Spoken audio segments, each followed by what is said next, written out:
And we're live. Hello, everybody, and Hello. welcome to our second nonviolent communication stream, where we will be going through things that we took from the second chapter of nonviolent communication. Yeah, maybe Nodrik, you want to do an introduction of the book,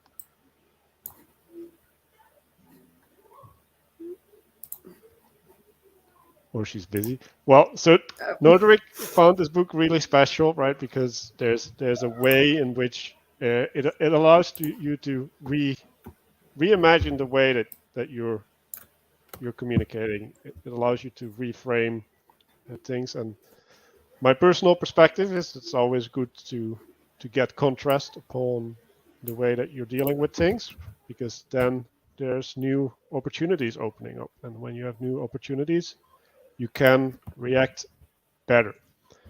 Um, so the book is well, the first chapter of the book, it focused on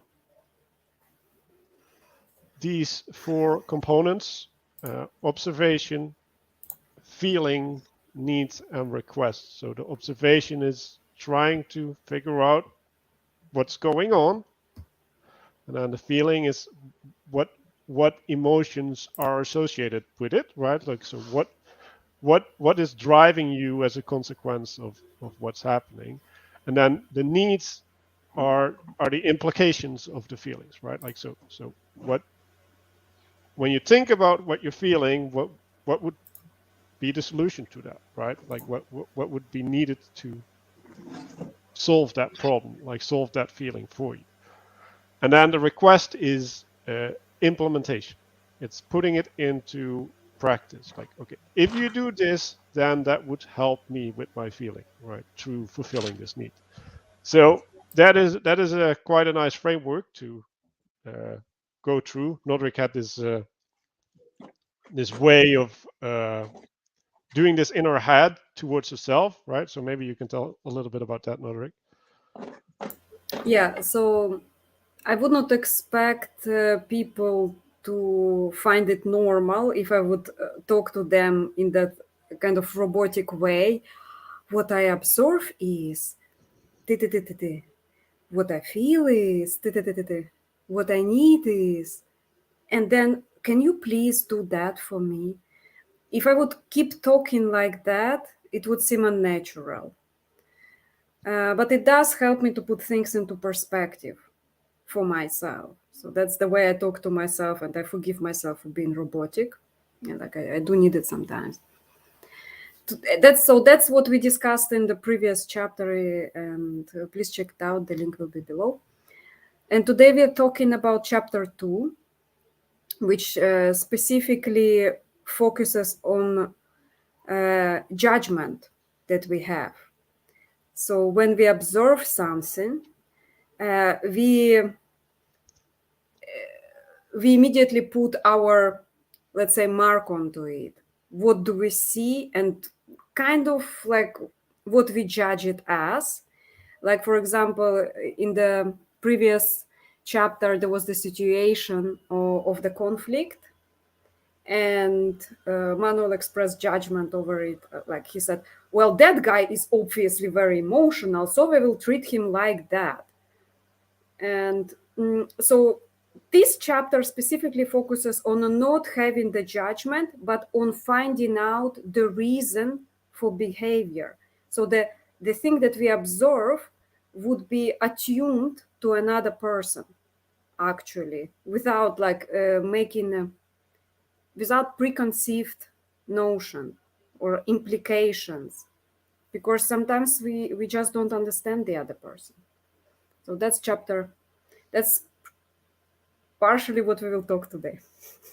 Yeah, and I think if we go back, right, like, it's unnatural to speak these things out, right? But sometimes it's important to go through the process of speaking these things out, right? Because if we don't if we don't have a correct observation, or we don't understand the fullness of what we're participating in, right, then we might frame the problem wrong, right? Like if we don't communicate the feeling to the other person, then sometimes they might not realize that we have this feeling, right? And then if we don't communicate the need with the other person, then maybe the need that we have is actually misarticulated, right? Like, so maybe there's a different implication that you can take from your feeling, and a different need that arises that is a better path forward, right? And then the request, well, like you need to change something, right? You need to take action, right? Like, so that's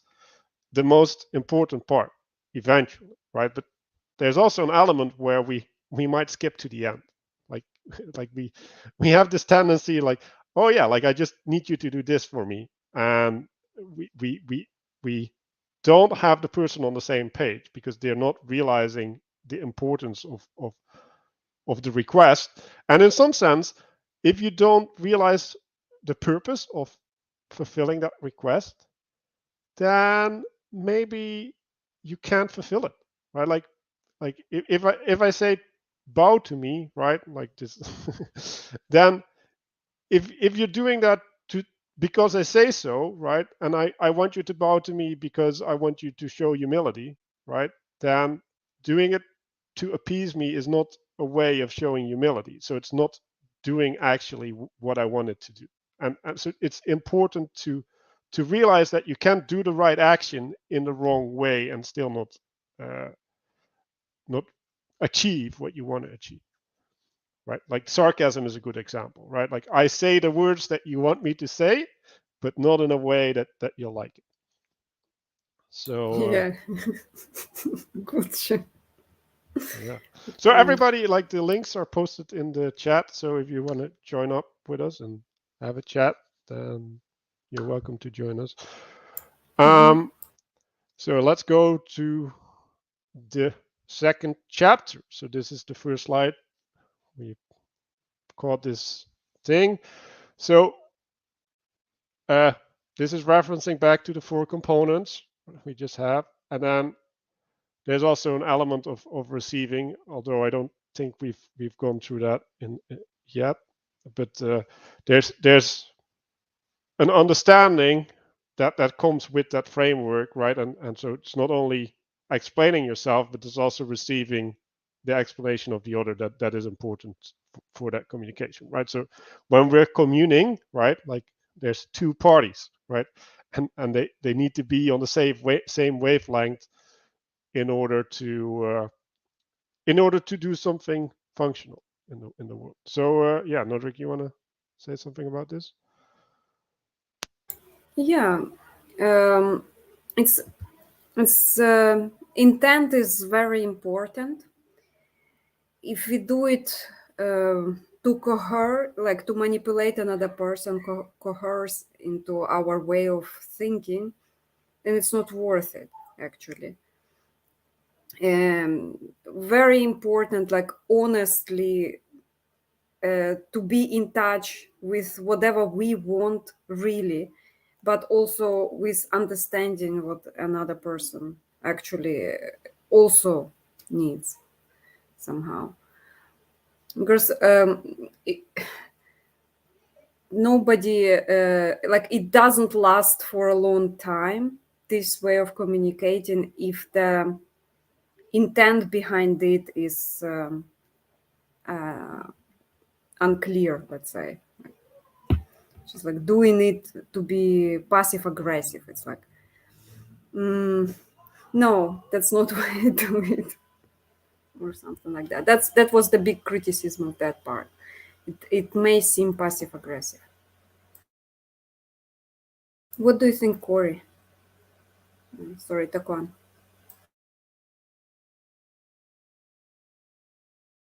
But what you said about passive aggressiveness kind of intrigues me, to be honest. So I'm trying to relate that in relation to the 4 components. So the 4 components, if I'm not correct, is observation, feeling, needs, and requests, right? So how would like passive aggressiveness be like violate that? It's the intent, how you frame it. Like I can show you an example of the two.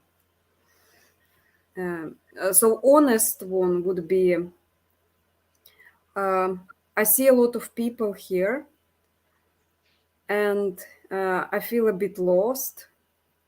I need to get my shit together. I would like Manuel to take over for some time because I'm very, very much worried and have anxiety. So this is honest expression, whatever is happening. Now, passive aggressive, same thing basically, but passive aggressive. I observe a lot of people here. I feel like I kind of want to sit this one out. So I need you guys to take it over. So do the thing somehow. I don't know. Is it passive aggressive, or I actually am bad, not really good on passive aggressive things. Not an expert. I always had trouble with passive aggressive. No, it's like you have to do it now because else it will fall apart or something. Like, well, but that's direct one, yeah. Yeah, but it's putting something upon the other person, right? Unnecessarily. Oh, like putting pressure onto another person. Yeah. So you can do something out of humility, right? or out of a sense of like I can organize this. I know what should be done, and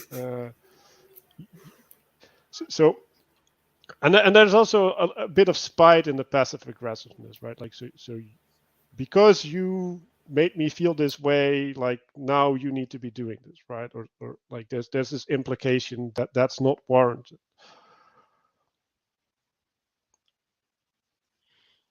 So Gavin Palmer in the chat said, my passive aggressiveness has almost always been accidental. It was only perceived as such.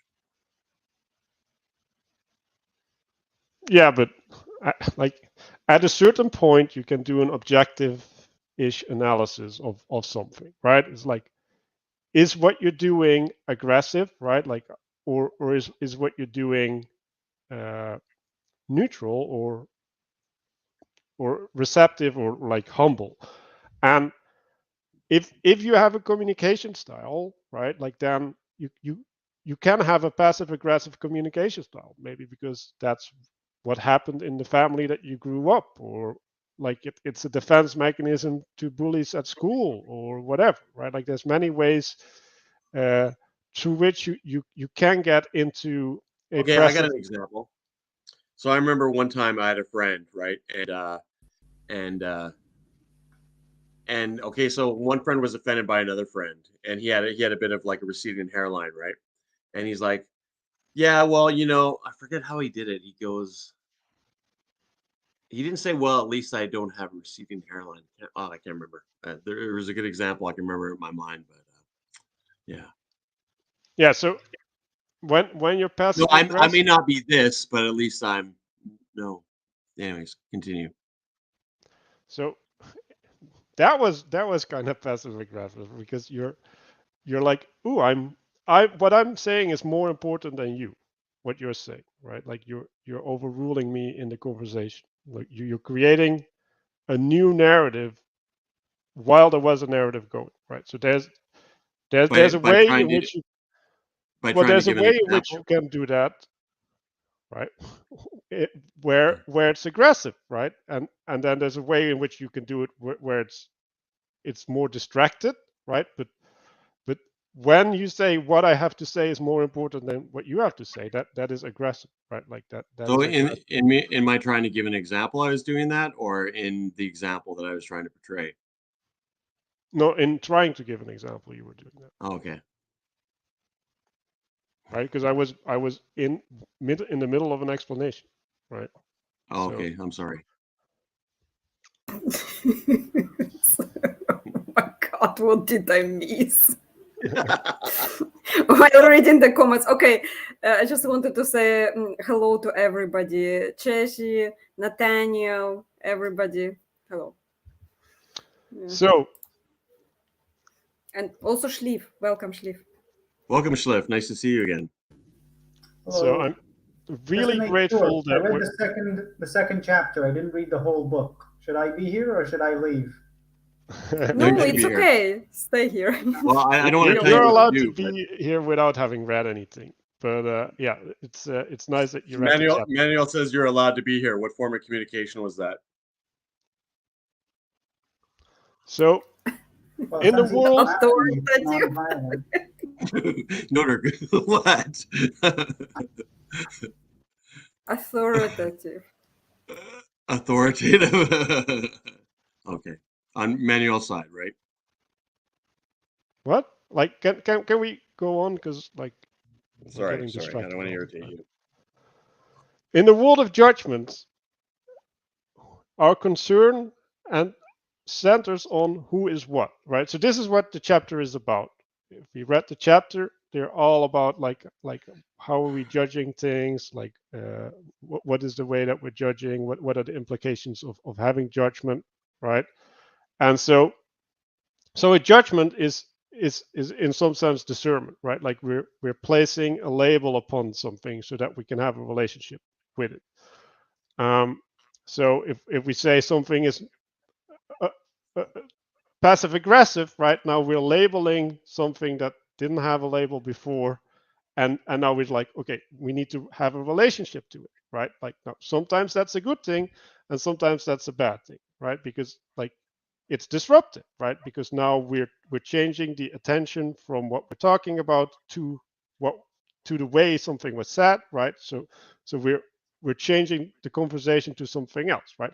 And usually when something like that happens, especially when it's applied to a person or an action of a person, that is felt as an imposition, right? Like, so when I say you did this, I'm now defining who you are, right? Like I'm putting an identity upon the other person, and when I put an identity upon the person, you kind of have to accept what I did, or you're gonna have to fight me because you disagree.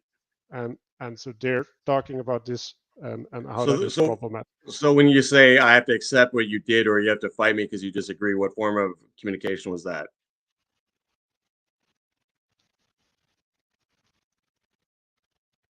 I'm explaining something. I like Oh, why sorry. are we like Okay, no, sorry. Nodrik, can you take it? Sure. So, judgments. I really like one-sidedness of judgments. So there is this favorite part. We have a bias towards judgments. Like everything that comes from us has all the reasons to be right. Here is the excerpt from page 16. If my partner wants more affection than I'm giving her, here comes judgment. She is needy and dependent. Mm. If I want more affection than she is giving me, then she's aloof and insensitive. Mm. Judgments, they always kind of have their bias, which is kind of favorable towards us in a sense. So I do believe the importance before we make judgments to understand what the person trying to do or trying to convey, who is what, basically. That's what I see in that slide. I want to also add Mhm. that the the point I think he's making about judgment is not only that it might be more uh, lenient towards ourselves, because we can also be very judgmental towards ourselves. I think the stronger point is that overjudgment can hinder understanding, because if you're not attentive to see, okay, so maybe the situation is this person is like my partner wants more attention than I'm giving her. Maybe that's something that can be solved. The judgment is like putting that buffer between you and the situation. And I think that's maybe the stronger part. Uh,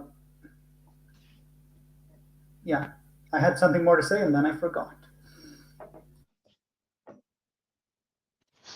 Well, I think the judgment is like framing something, right? So if I frame you, right, like I might be right, but I have less information than you, right?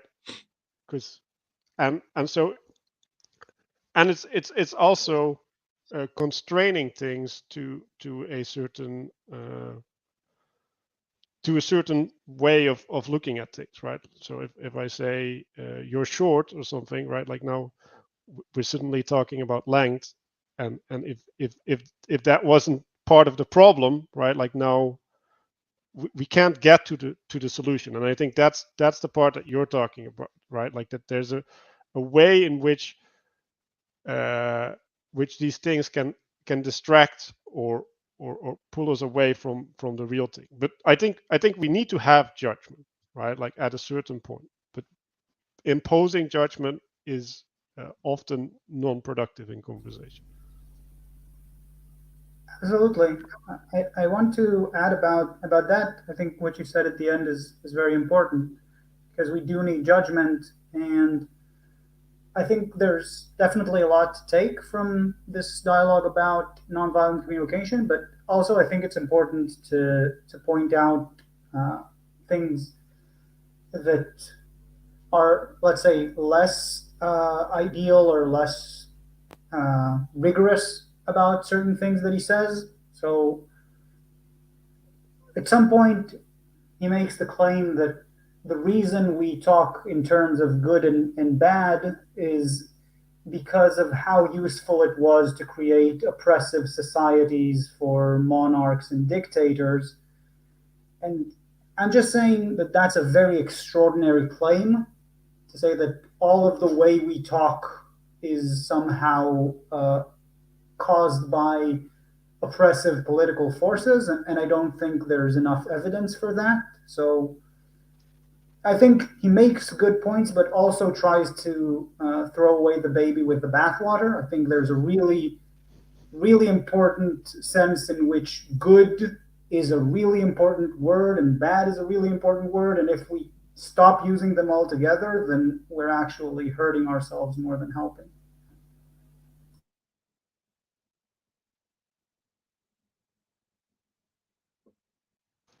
So this slide I really like. There's this saying, right? Like a philosophy says more about the philosopher than about the world. There's this, yeah, like when we express something about something in the world, right? Like that is a consequence of the lens that we use to look at the world, right? So it is firstly saying something about us, and maybe also something about the other person. We have to keep that in mind.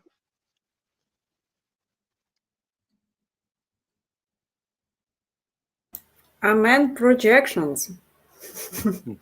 We see in other people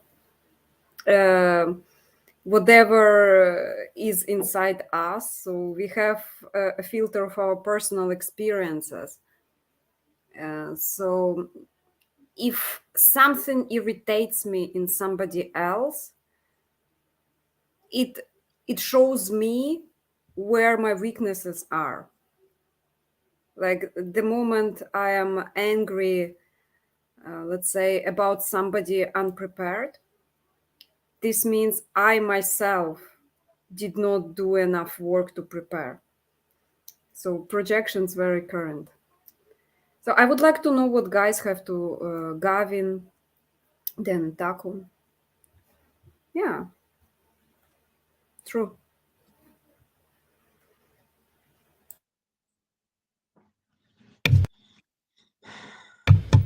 Can you hear me? All right. Yeah. It seems like this nonviolent communication is difficult to do. Like even in this stream, part of the reason I hopped in is like I saw that we weren't able to do it. That's an observation. Is that a judgment?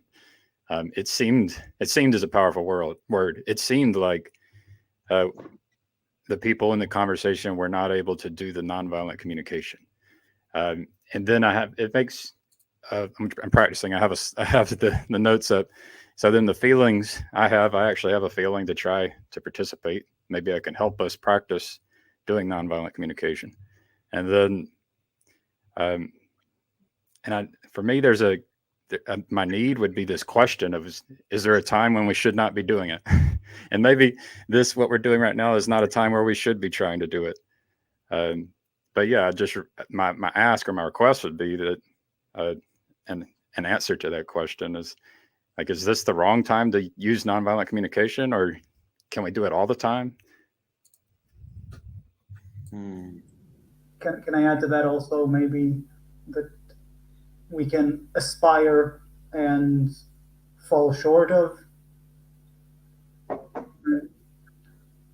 I mean, what I'm saying is the fact that some of the communication in the stream didn't live up to what is aimed is not necessarily to say that the whole framing should change. Sometimes it's just about keeping at it and having some patience.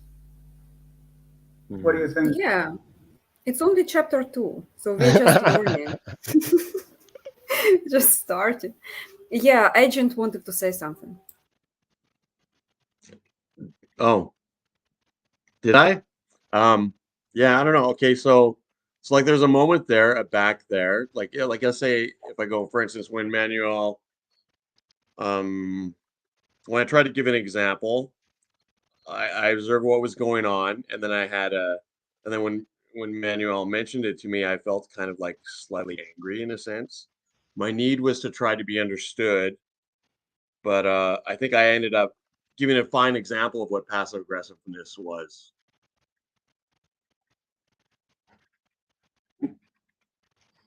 You were perfect. Don't worry about it. Honestly, it's a lively conversation. And yeah, Gavin? I don't hear Gavin. Dude, you're muted. I'm figuring it out. My bad. I switched rooms, but and if I raise my hand, it doesn't mean I want to interrupt you. You can continue. Okay. I would like to speak at some point once there's another turn. Sure. No, it's like you can. Guys, like nonviolent communication are just popping out now. No one ever knows when to speak. So honestly, yes. Hold on, guys. Hold on, Manuel. Sorry. It's the thing that we are figuring out as we go along. But I remember Gavin asked the question, when is the time not to have non-violent communication? When is the bad time? Which is actually an excellent question. There are times where the only response would be run away. Mm-hmm. Then it's not the time for violent communication, or I think I would not advocate for violence. So I will just like keep that one option, but the other options we know, the violent communication. Yeah. I just wanted to say, like, when we provide an answer, we all of a sudden, like, that's when it's hard to do this nonviolent communication, because anytime we try to provide an answer, it's how would you observe and state your feelings and your needs and requests if you're responding to someone else's observations, needs, requests. It seems like at some point, once you try to provide answers, you are stepping outside of the realm of nonviolent communication. As soon as you start trying to to deal with the question. And maybe I'm wrong. Yeah, so I would reframe everything in what are you trying to do in the conversation, right? So from my perspective, what happened is we're trying to do something, and then Corey has this other idea of what we're supposed to be doing, right? And then there's a conflict there, right? So, and then the question is, well, how do you resolve that conflict, right? Like, is this a conflict that even needs resolution, right? Like, can we just move past it, or is this something that actually needs to be talked out between people, right? And I think in the talking out between people is where you want to get into in potentially get into the procedure of nonviolent communication, right? Like, at least you should pay attention to the things that they're pointing at in the book. I would add to that another thing. So, agent was trying to communicate something. Maybe the timing was a bit wrong, but I wanted to hear him out completely before making a judgment call and shutting him down. Was that passive aggressive, by the way? Am I Yes, mastering it finally? that was passive Sorry. aggressive. Yeah, like, but honestly, in that situation, Uh, even when the timing is wrong, yeah. No, actually, I Agent. didn't find that passive aggressive, to be honest. Yeah, Like, you because were it fairly. wasn't targeted at you. Well, okay. So the Well, question I well, have, am I a participant or not? yes, you are. Okay. You are an equal participant. Honestly, So I thought you were like, so I wasn't mistaken in saying that you were addressing us all. I'm So now addressing was that everybody. now and also I have two questions. I wasn't mistaken in whether you're addressing us all, and was that an aggressive move on my part?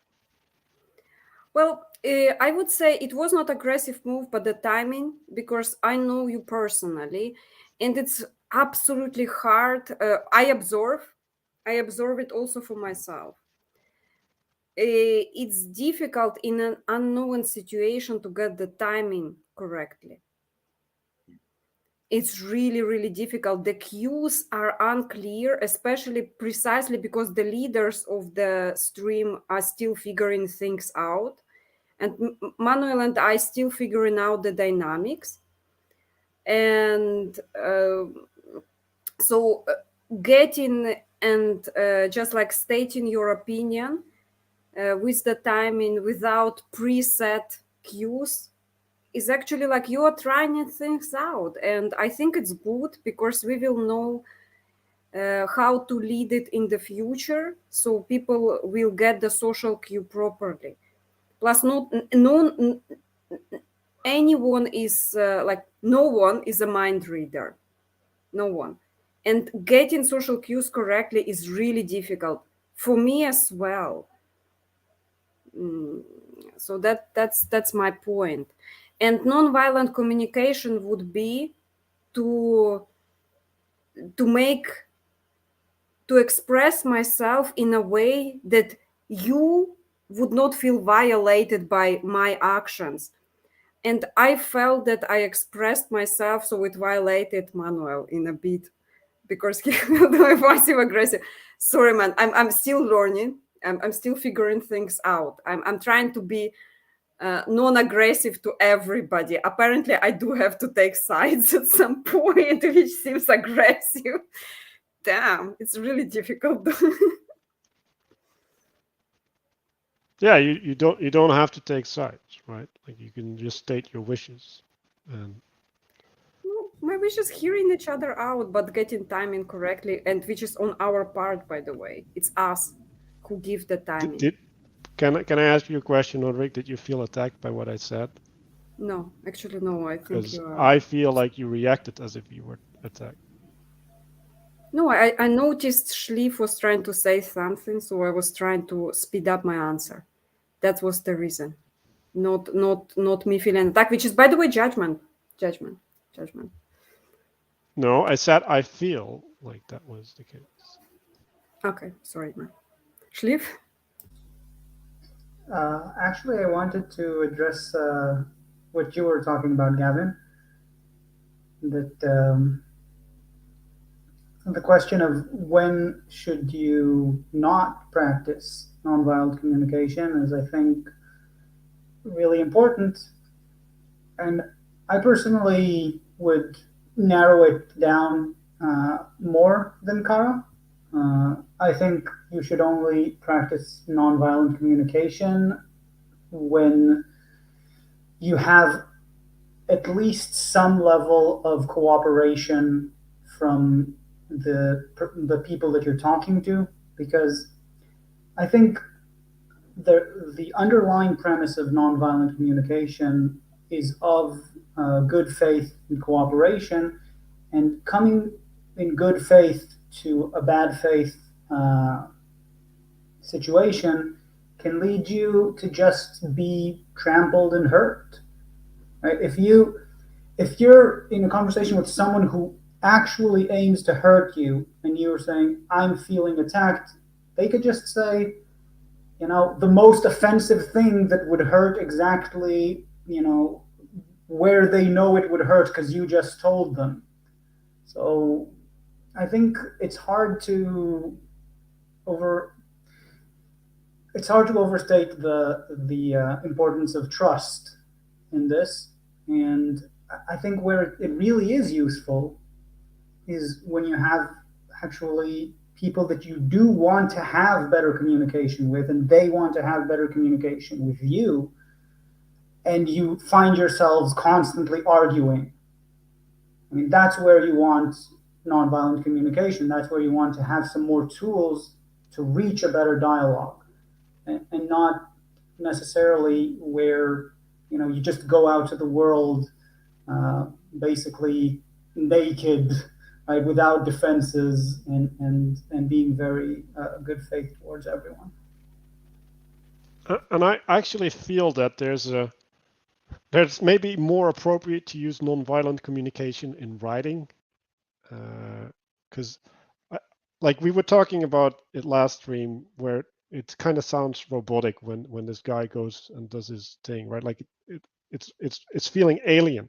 But when you're writing, right, and using it as a structure to construct your argument, to have self-expression, and then give that to someone in a way that they have the time to process it without feeling the pressure of an immediate response and all the time constraints.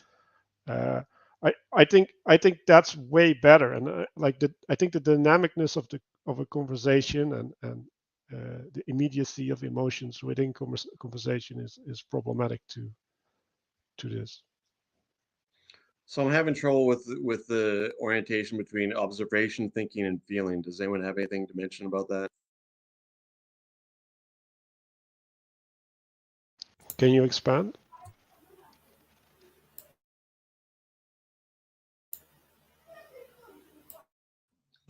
Yeah. So like you were saying, like I was thinking about like observation, feeling. Where does thinking fit into this?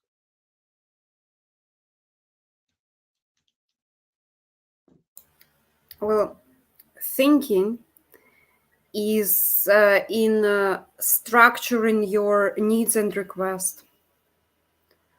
Observation is also good because you are trying to understand, but not through your lens of framing, like not through the filter of your past experiences, let's say, like,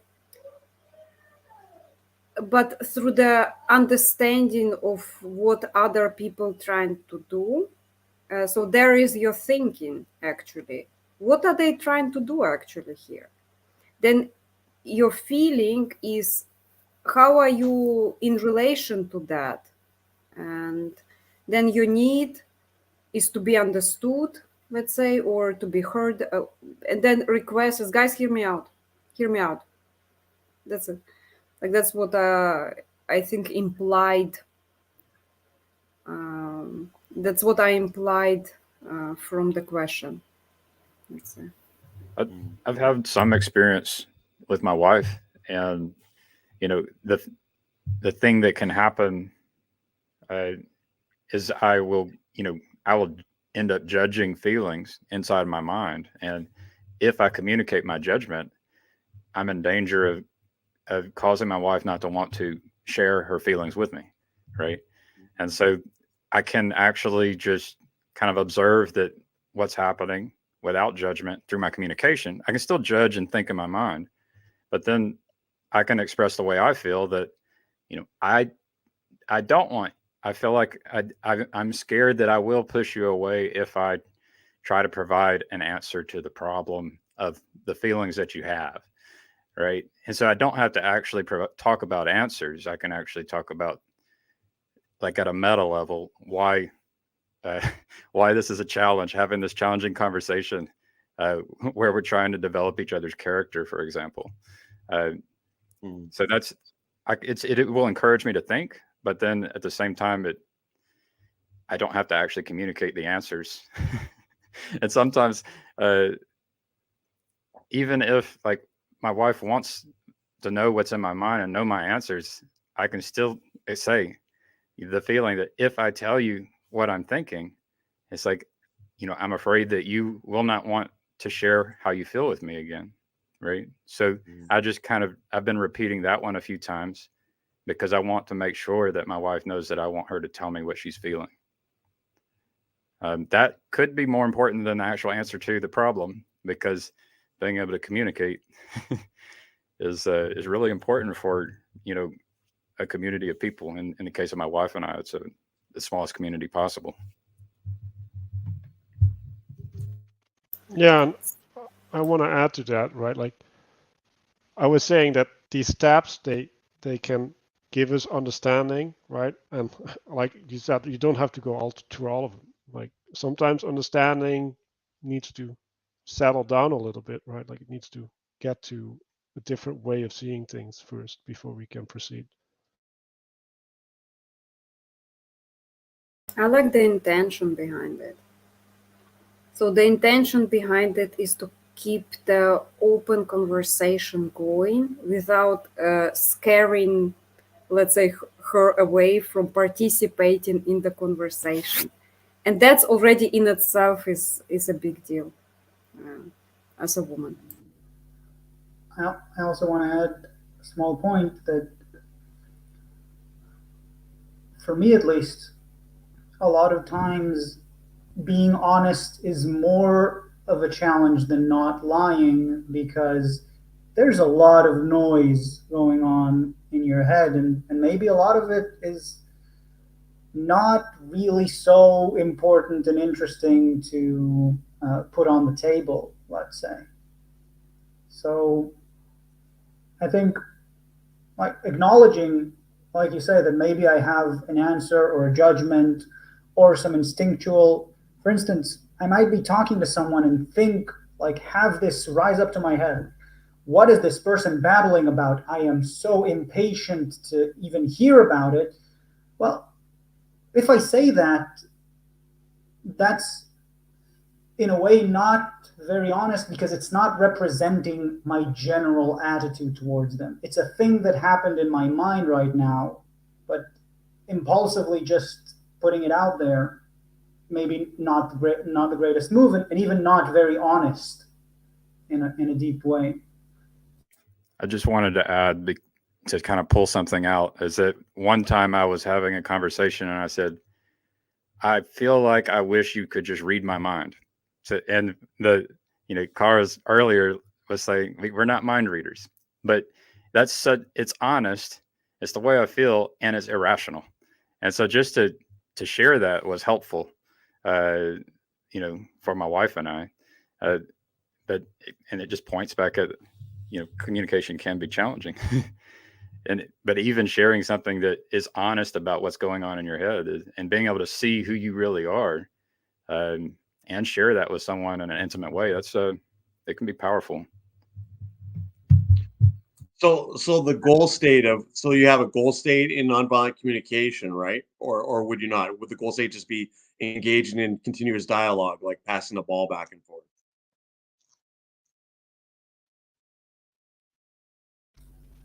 Pretty Nodrik, much. you read it. What? hold on. I want to address everyone at the moment. So, Gavin, when I hear somebody say, "I wish you could read my mind," it translates to me through my perception filter observation thingy. I want to be understood. I really, really want to be understood right now. Then there is, oh, chat. Hello, chat.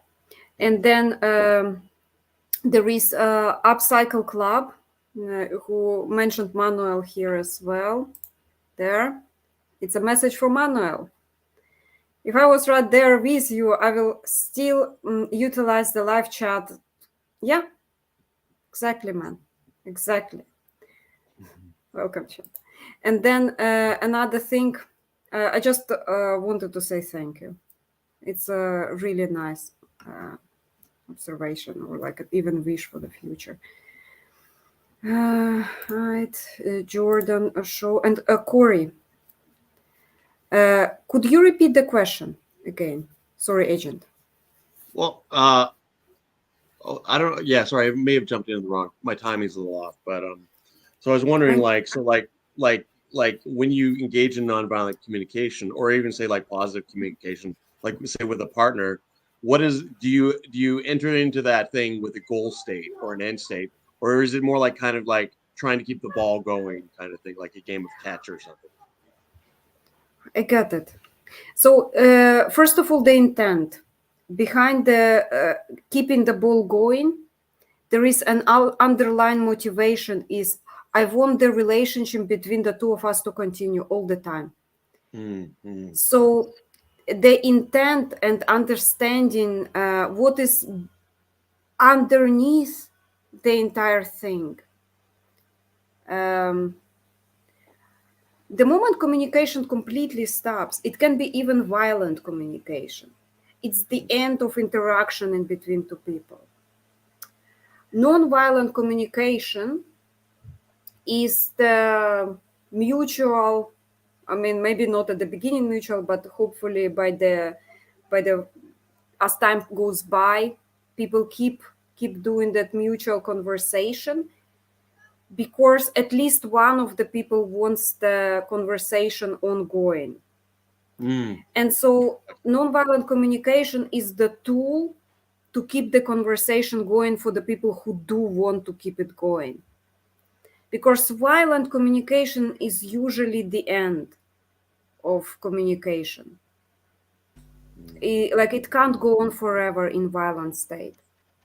The moment people want to figure out how to keep talking, because we aren't toxic.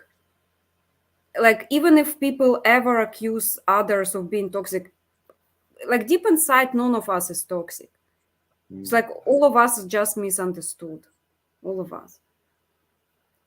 Yeah, honestly, Manuel, that's my observation. I have talked to a lot of people, and I like if you appeal to the inner kind of highest potential, not to the outside pre-learned ways of expressing, but to the inside, let's say deeper, everyone is actually like light and good.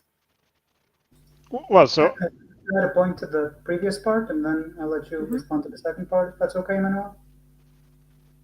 So just to the goal, to your question, agent. I think the goal that I would put on it is to de-automatize the communication.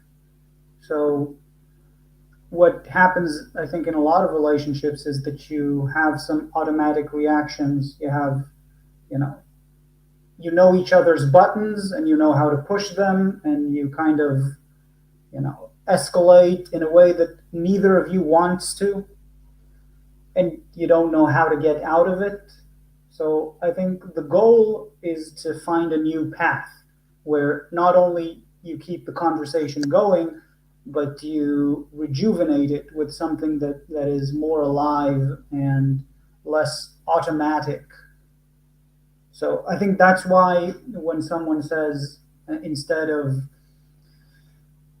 you're needy and dependent, says something like, I don't know if I can provide the kind of love and affection that you need, and that scares me because I want to be with you. That's reframing the discussion in a way that is not the automatic argument that you've been having for years, let's say. So I hope that helps. Yeah. So the way I look at things is you need a foundation, right? Like you can call it trust, but I don't really like that word. Like I think you need a way from which to have the conversation. And when you're not emotionally aligned, right, for whatever reason, you cannot have the conversation. Like it will always go wrong, right? So sometimes it's necessary to build the base, right? And again, sometimes it's just becoming okay with each other's feelings, so that like those feelings aren't in the forefront all the time, so that we can make place for other feelings that will allow us to have the discussion. And like when someone says there's the good in people, right? Like you can and you should always appeal to the good in people, right? So I think that is a given. But I don't think that always works. Like I don't think people are always reachable. So like I don't think that you can always resonate with the good within people. So I can't say that people are good, because if they're not there, like if I can't communicate to it, then it's not there, right? Like and then with the mind reading thing, right? Like even if I could read someone's mind, that wouldn't allow me to act in a way that would solve anything. Like I think that's a fairy tale. Like like I need skills and the other person needs skills in order to have that interaction. And if I don't have them, I can't do it. Like it's not an option. Like I need to cultivate them, right? Like that if I want to proceed in that relationship. But if I don't have them, like knowing what's going on isn't going to resolve that.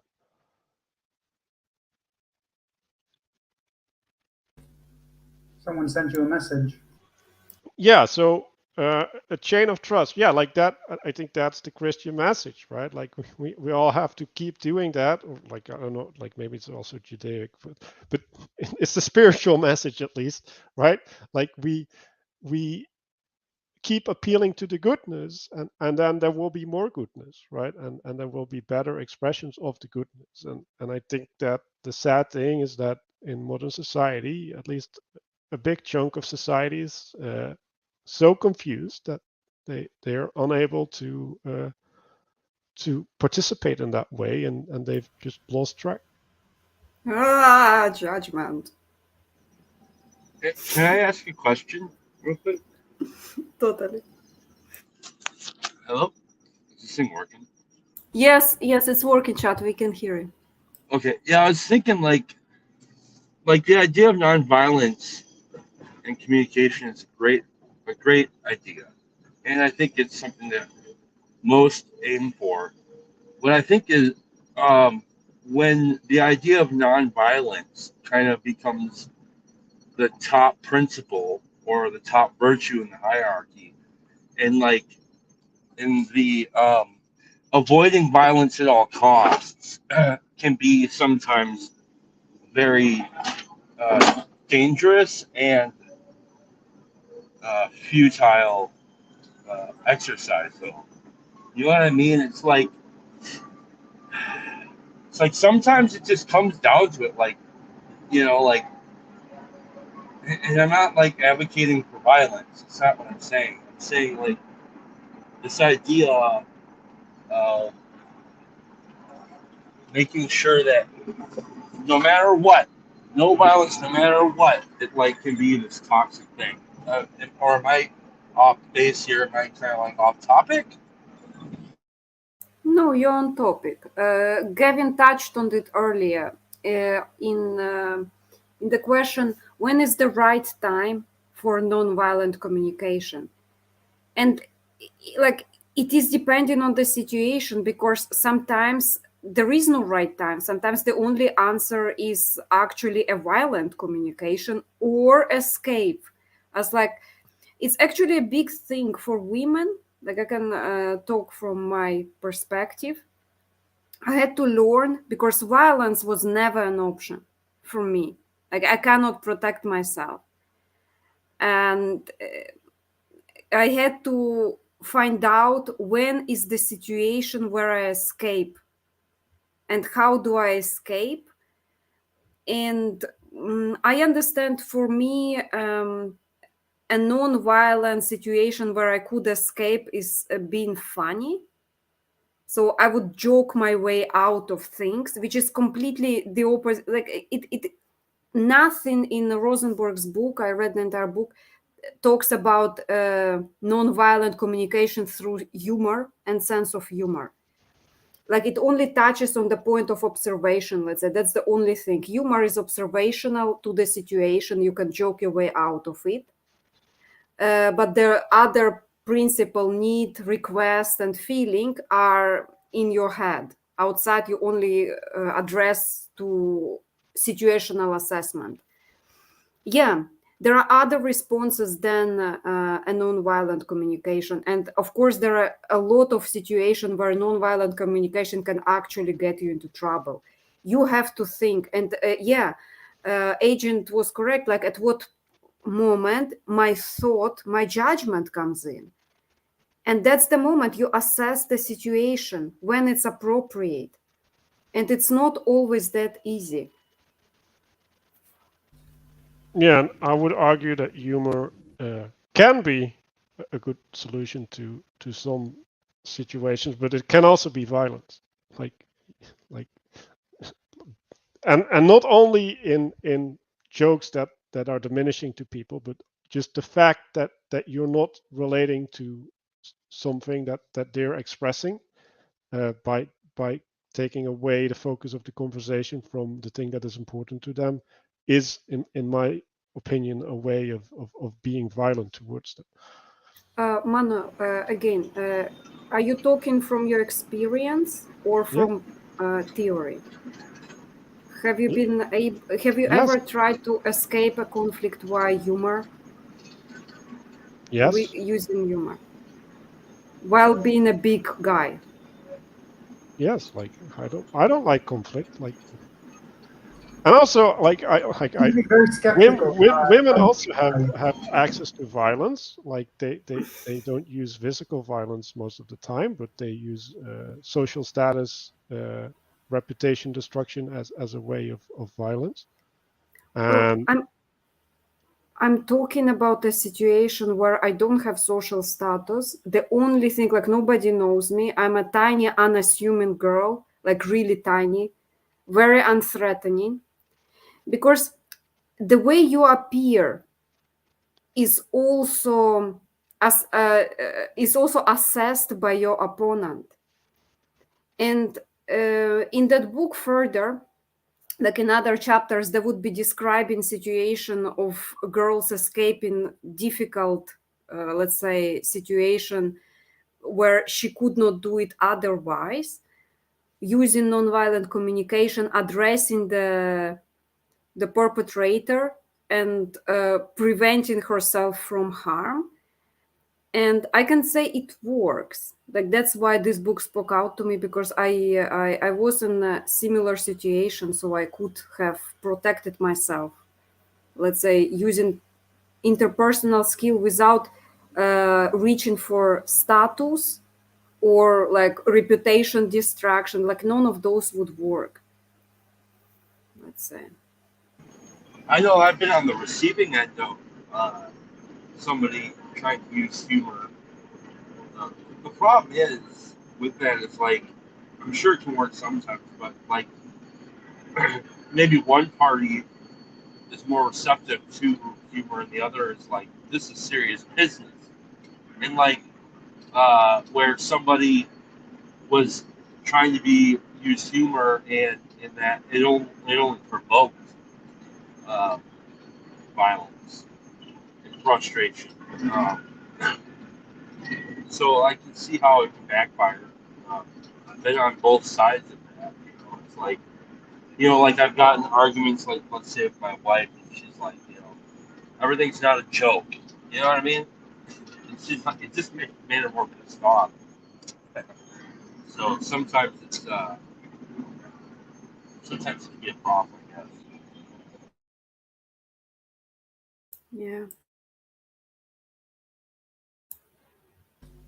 So there's a Oh, sorry.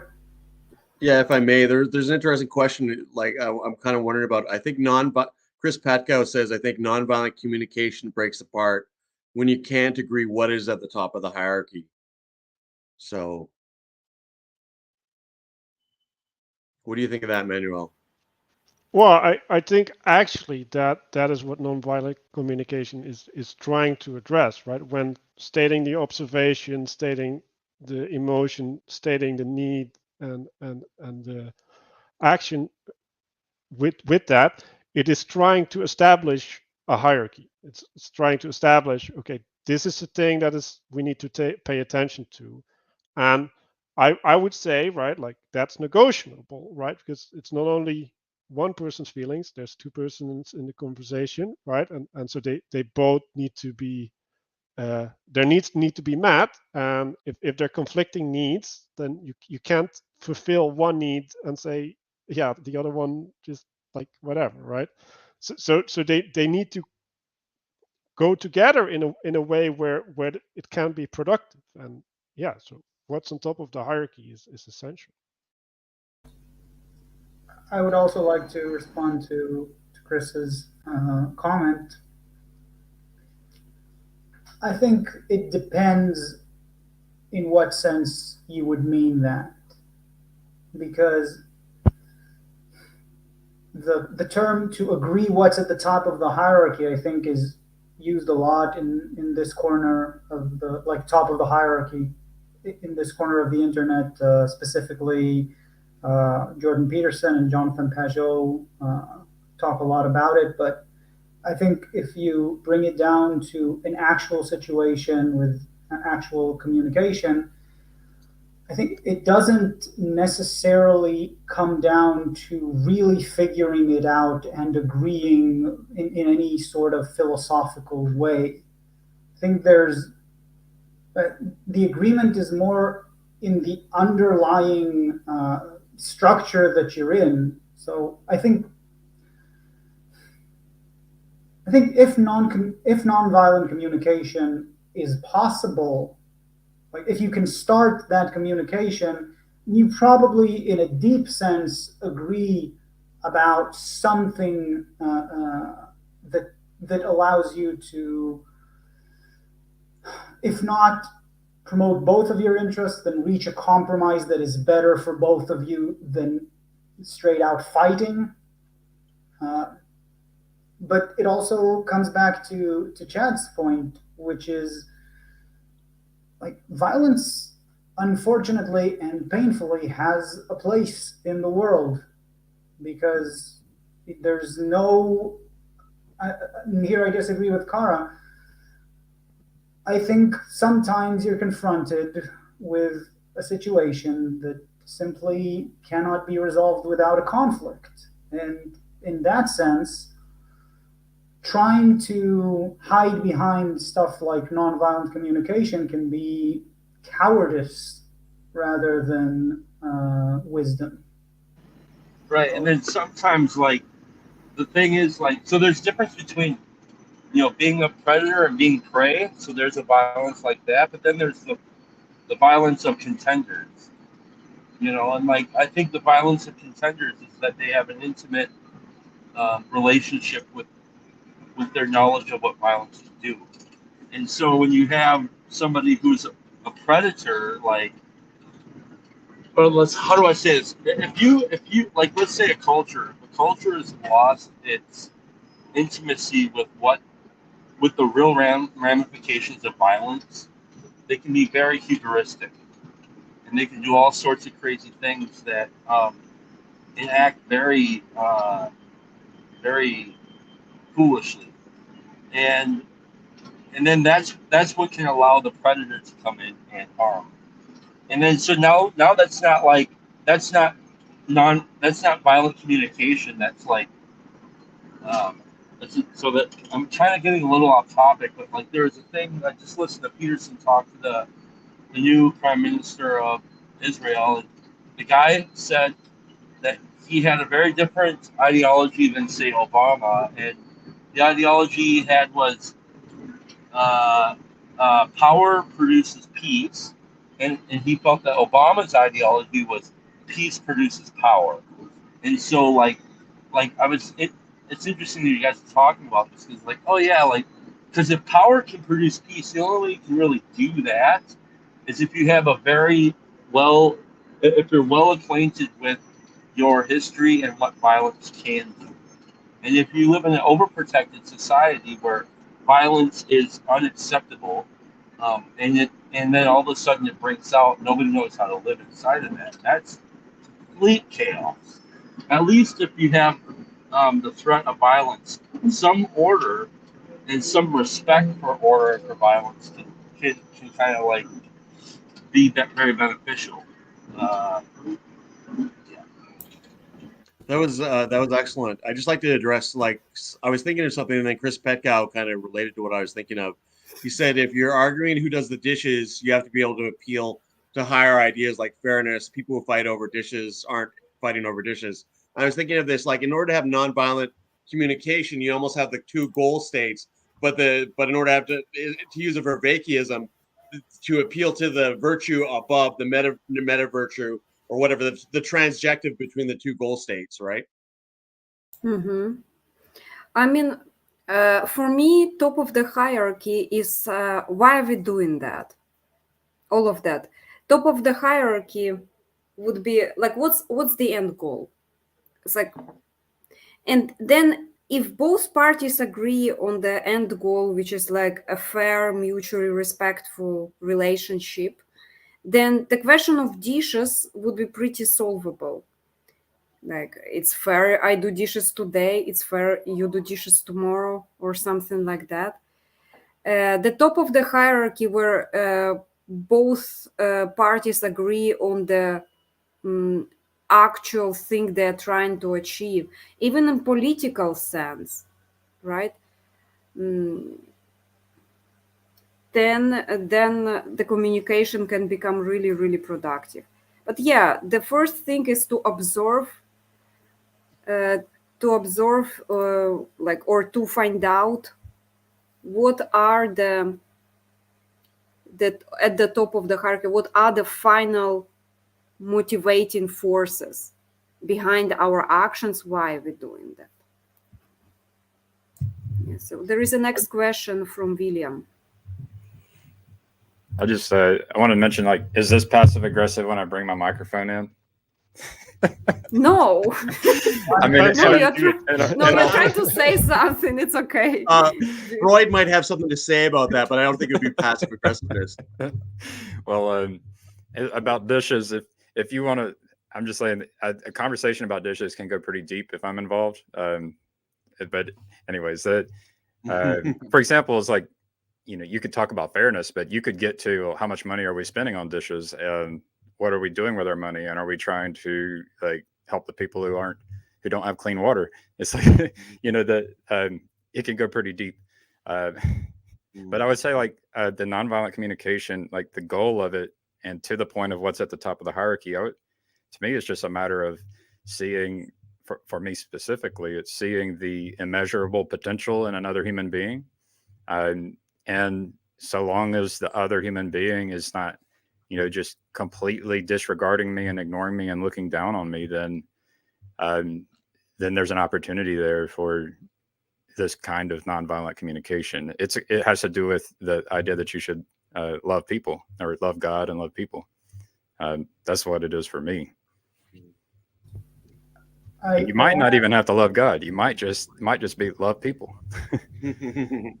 I wanna springboard from that, if that's okay. I think you're making a good point. And I just want to maybe clarify my point before about hierarchies, is that there's a lot of ways where at the end you could say a lot of words, let's say, about what you see as the top of the hierarchy, and one person can say it's the transcendent value of art, and another person could say it's loving people, and another person could say it's God, and another person could say that it's I don't know, something like nirvana. You know, that's the top of the, something like that. Probably not, but my point is, I think that putting that as a precondition practically, though I agree that at some point we have to agree, but if you practically kind of presuppose you have to agree about what's at the top of the hierarchy, I think that you're going to end up creating more alienation, because it's really easy to kind of classify, let's say, a group of people and say, we can't communicate with them because they have something else at the top of the hierarchy. And well, I'm not sure that we know or define that well enough to make that kind of claim. Yeah, but I'm gonna flat out disagree, because you're picking one hierarchy, right? And God at the top of the hierarchy is important in some cases, but not in all cases. Like we can have a trade relationship without having God at the top of the hierarchy, because we can accept a framework with I give you this and I give you that, right? Like, so you could say that's barter or something, right? Where we can come to an agreement, and that is on, like, we're only need to accept that part of the whole big system in order to cooperate. Yeah, absolutely.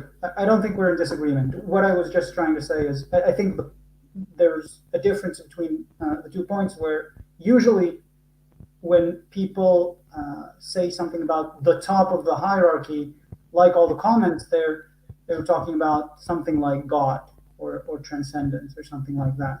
I do agree that in order to have useful nonviolent communication, you have to agree about the next level, let's say.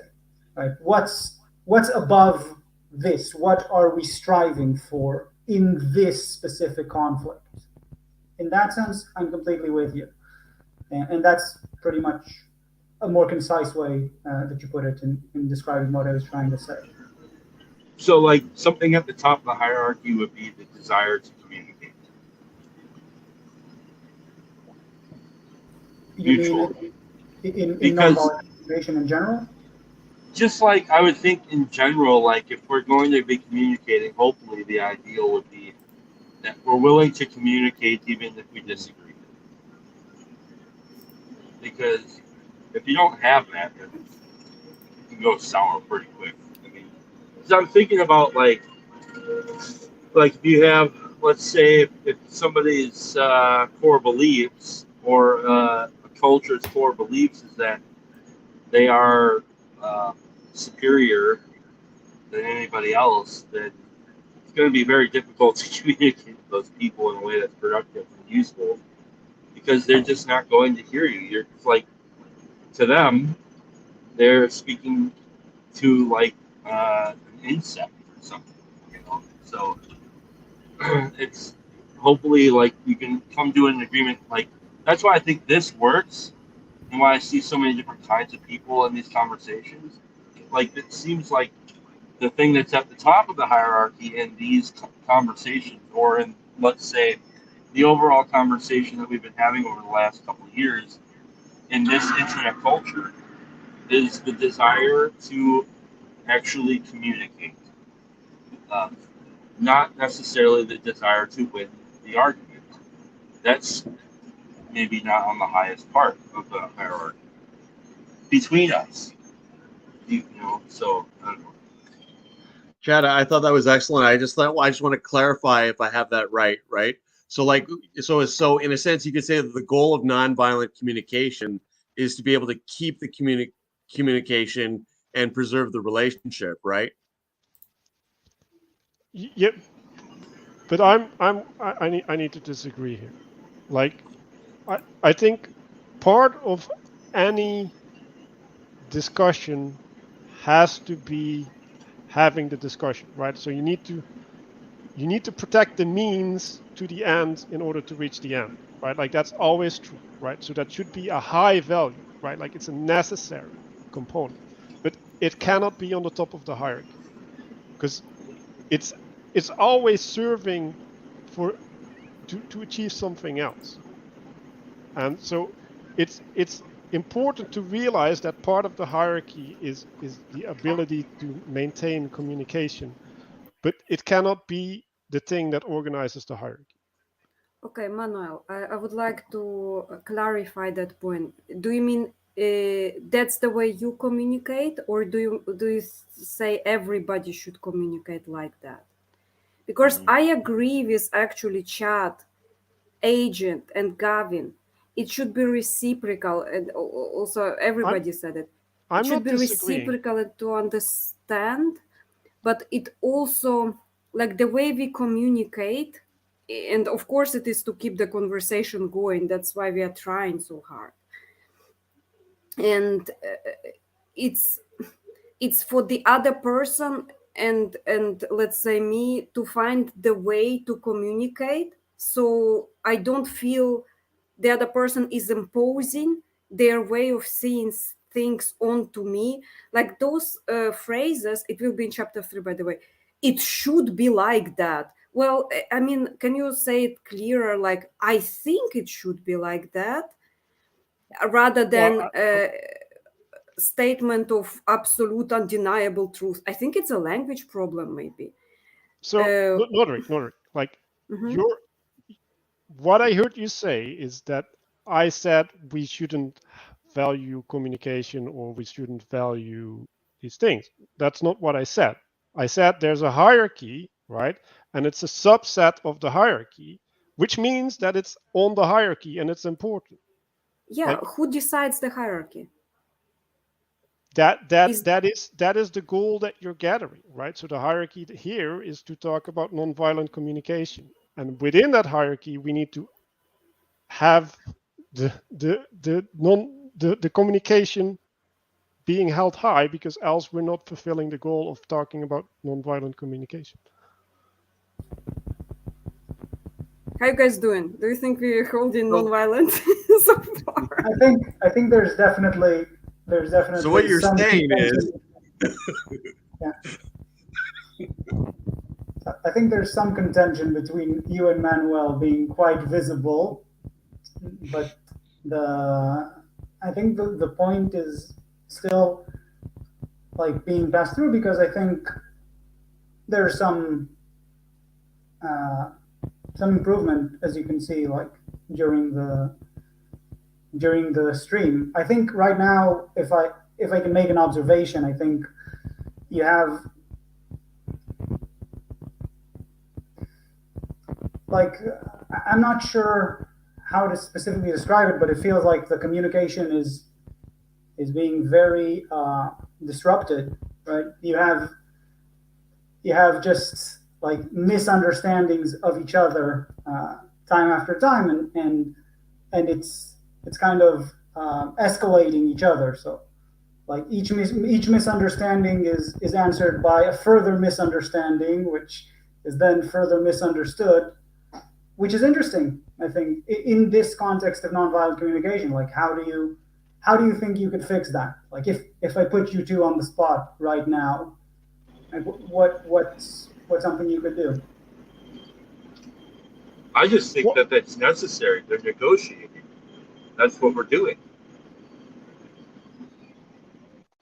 and also like when when I say that I feel misunderstood, right, then I don't think it's fair to me to proceed with the misunderstood interpretation of me, right? Because then I like you're not talking to me anymore because I didn't say that, right?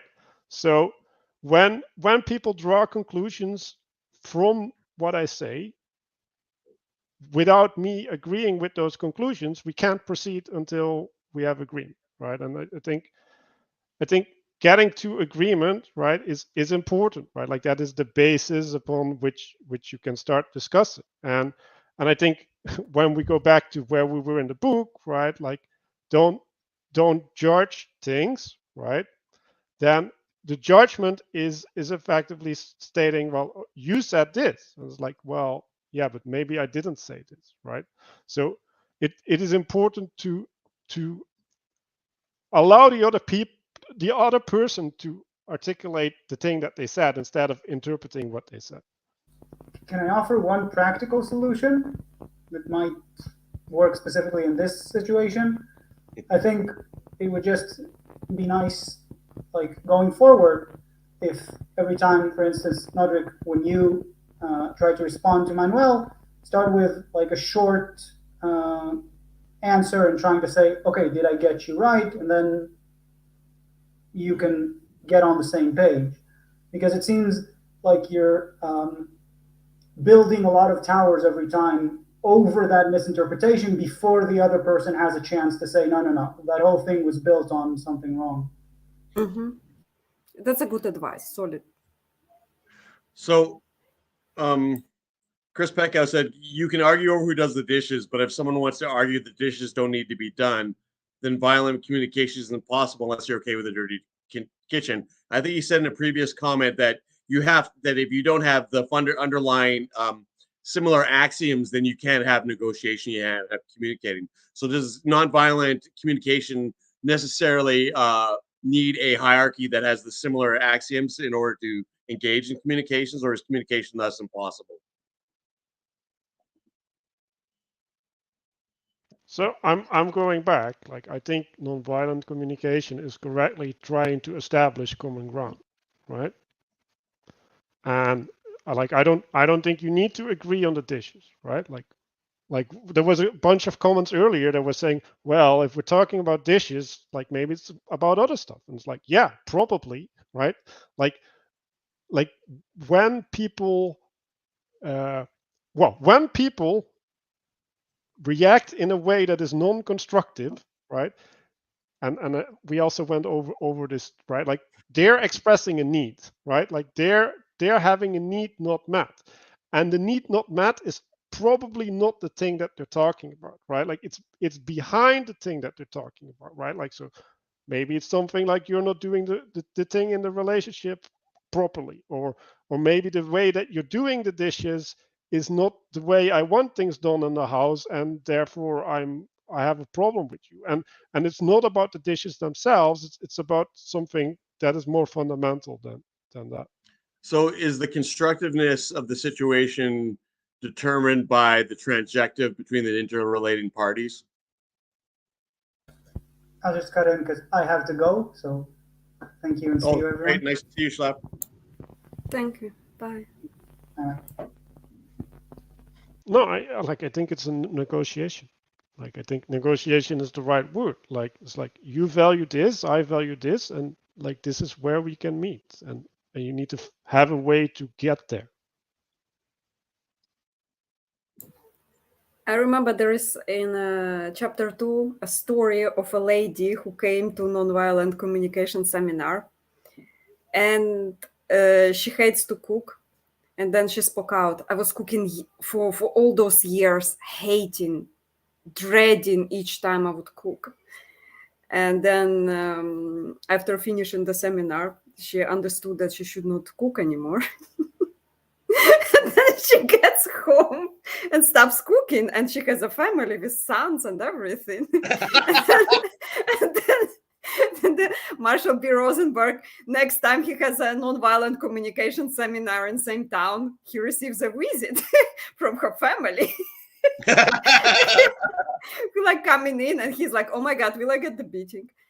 And they're like, dude, thank you so much. She was complaining every meal for like 10 years. I mean, I think it's an outlier, but it was funny. I kind of thought it's this nonviolent communication to herself that she had, identifying what she actually hates doing. So each time she would cook a meal, she would complain to everybody. I kind of felt it was like that thing about the dishes. And it's like, it's not always, if there is an argument about dishes, that it's probably not about the dishes. Yeah, it's probably about the garbage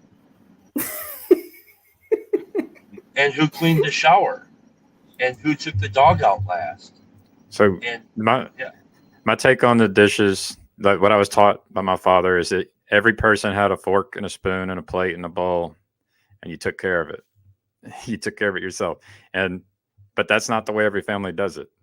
So, you can be raised in a culture where where all of a sudden you can collide on this whole dishes thing. I'm saying from personal experience, right? All of a sudden I'm washing everybody's dishes, whenever it's like, well, I grew up, you washed your own dishes. But yeah, it can go deep. The dishes can go deep.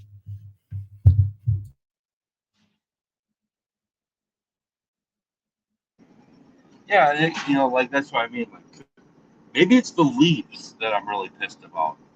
Now I got to do the dishes, and like I'm afraid to talk about it. I'm afraid to talk about the leaves, but I'll go to bat about the dishes because I can seem to make sense about it, and like we can make a good argument about this.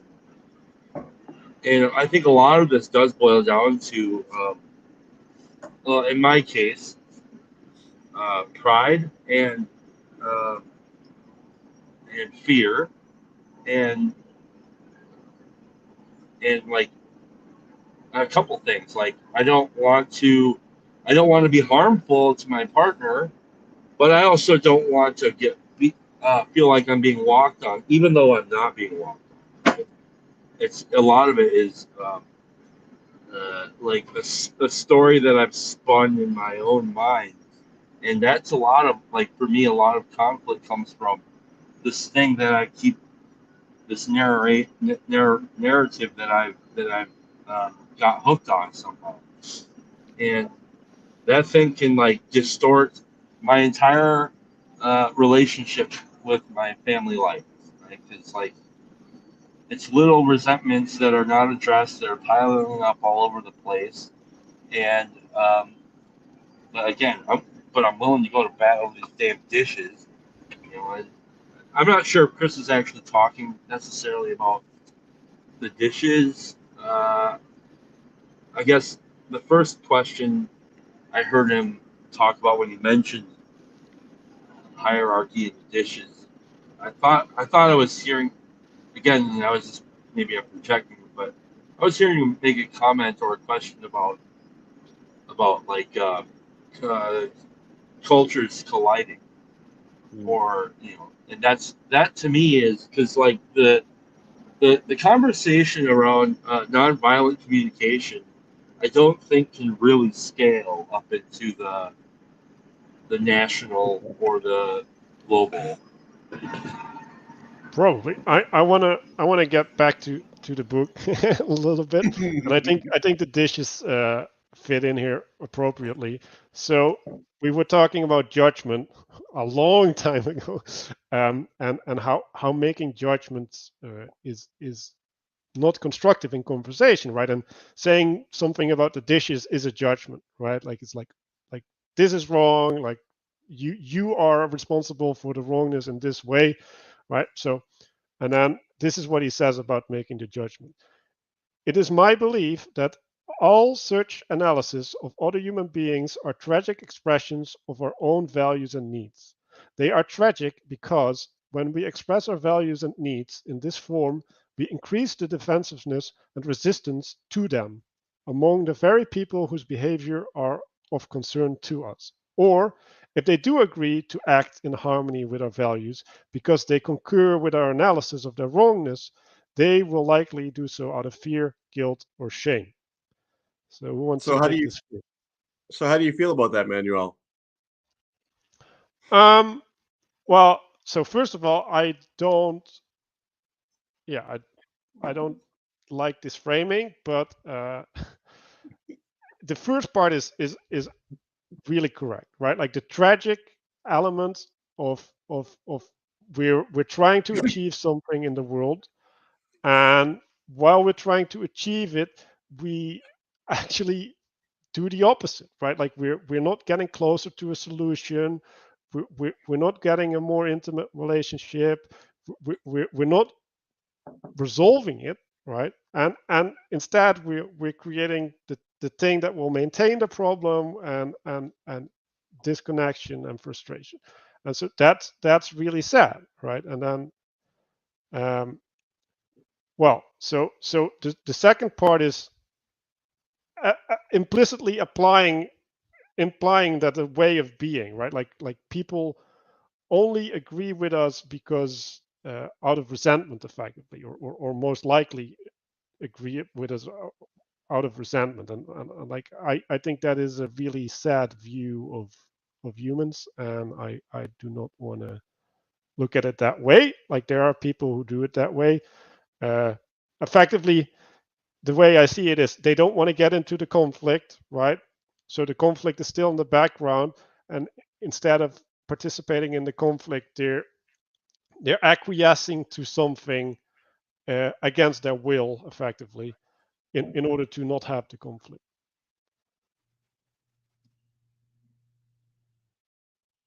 That is painfully common, unfortunately. So in order not to have the conversation, they will brush off all the explanation, reasoning, arguments in kind of this okay. But on the inside, they would not be convinced, they would be coerced because they just don't want to hear out their conversation partner. Yeah. That is heavy.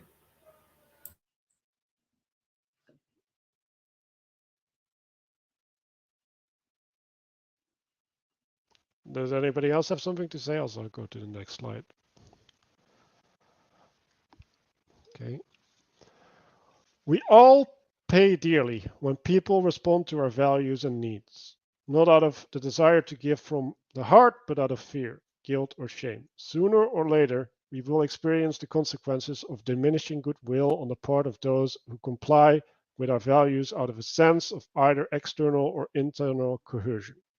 They too pay emotionally, for they are likely to feel resentment and decreased self-esteem when they respond to us out of fear, guilt, or shame. Furthermore, each time others associate us in their mind with any of those feelings, we decrease the likelihood of their responding compassionately to our needs and values in the future.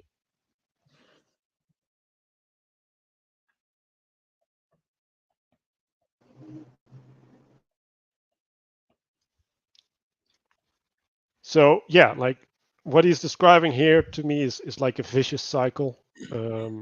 If you're not in the right relationship and you don't resolve what's playing on the background, you will corrupt yourself and the relationship and the other. Although I think there is a situation where one party can be blind. Only one side of the equation can have the conflict, and the other person is just living their lives. But yeah. So like what is the right relationship is determined by the one that has the more sight. Hearing each other out, actually. But not only hearing each other out, but the way people would want to communicate is without immediately putting another person off. Sometimes somebody just starts a sentence like this: what your problem is, and the other person is shut down. No, I don't want to hear anything further. Like, exactly what did you want? Can you tell me the final goal? Because if I hear the conversation starting what my problem is, I just don't want to hear it. Yeah. Stonewalling. Yeah, Gavin? Oh, Gavin left. Okay. What was his problem? Bye, Time. Gavin. Bye, Gavin. Thank you Mic for drop. being here. Yeah. So, like, Corey, I don't like this trying to have an immediate solution, right? Like, if you can have an immediate solution, probably you won't need nonviolent communication. So I think you want to engage in a process, and out of going through the process, the solution will emerge, right? So, like, I can give you a solution to a thing, but you might not be able to execute, right? So, having the solution alone isn't sufficient. Like, there's also the necessity of working up to getting there, right? Like, and now we can go into having something like a practice, right, for yourself, but also between each other, that will start cultivating these skills and the path to the solution. I like what he says. He says we all pay dearly when people respond to our values and needs. So what this kind of speaks to me of is when you don't have the negotiation as a result of the transect of the higher values, which is ultimately continuing the relationship and the dialogue, then eventually it falls apart. And that's where nonviolence is no longer an option, and it is either just disengage from the situation or engage in aggression, right? Be it passive or otherwise. Yeah. Hello, Dust. Hello.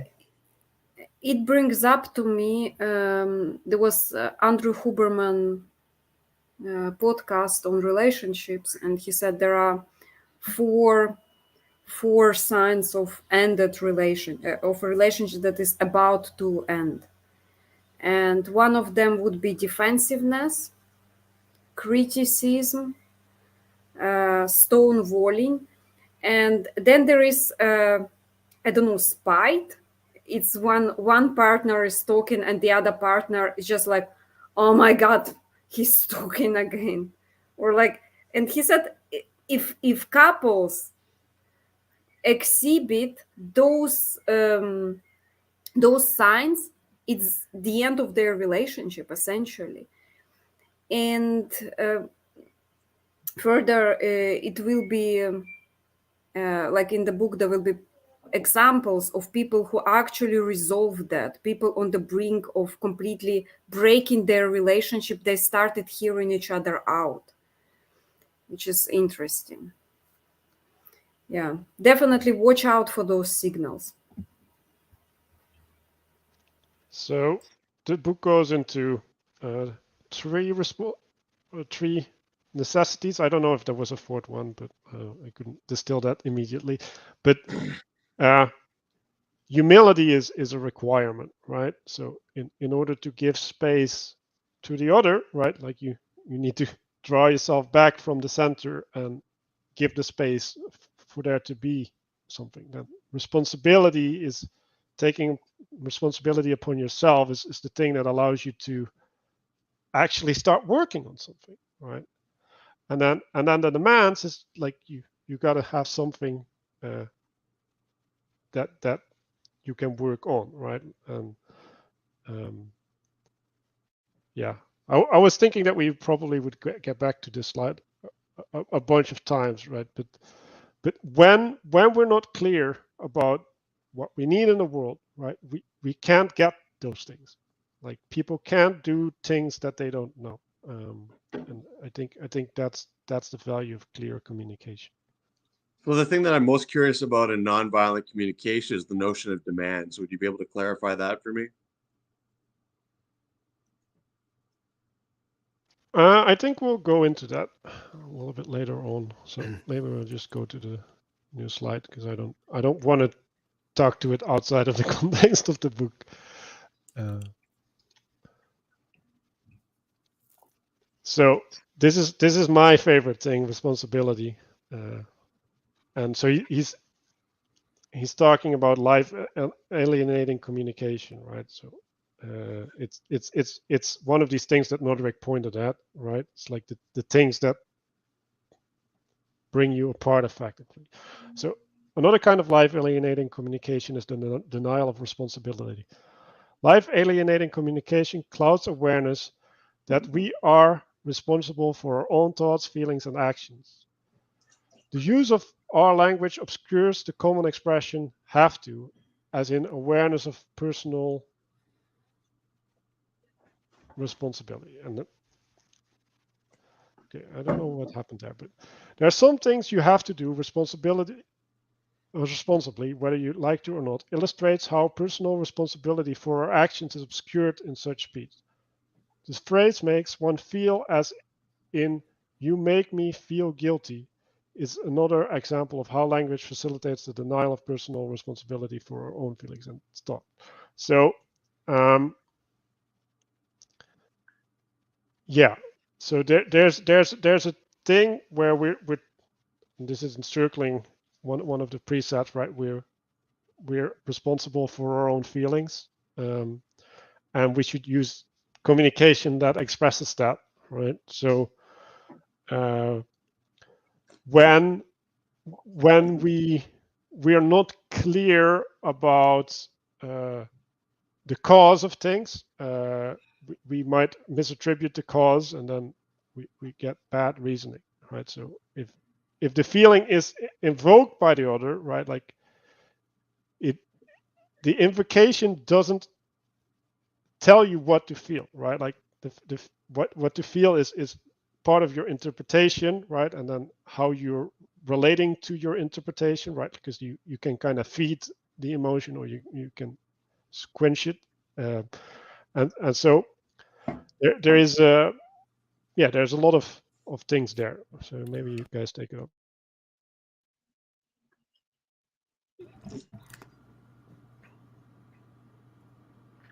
Yeah, I like the idea of awareness is personal. We have to understand that we are in control of our feelings and reactions, and sometimes our reaction is projection as well. So that personal responsibility, it's a big thing. You make me feel guilty. What? Like how? How do I make somebody feel guilty? It's like, um, and then how to paraphrase it in a way so the other person doesn't feel attacked. Because if I hear you making me feel guilty, I feel attacked because I that's not my aim. Like I was just explaining myself, like how am I making somebody feel guilty? I just like was talking about something else. Then I feel immediately misunderstood, and it goes into all of that building upon misunderstanding, like that hurricane unleashes, let's say, and everything upon misunderstanding, basically. So there was this question in the chat. If you watch something that's sad, are you still responsible for feeling sad? Well, first of all, you're responsible for watching it. So stop watching it, right? And then you're still responsible for keep thinking about it, right? Like, so stop thinking about it, right? Like there's all of these aspects, right? It's like you are participating in it, right? So it's not that you're responsible for having the emotion, right? Like the emotion is something that happens, right? Like it's not that you are responsible for it, or that the other person or the video is responsible for it. No, the emotion is something that happens, right? And then what we do with that fact, right? Like that, just like there's a tree in front of you, what you do with the fact that the tree is in front of you decides what happens. And if you walk into it, then the tree isn't responsible for you walking into it. You are. I would disagree with that a little bit. Feelings are things that you can control up to a certain extent.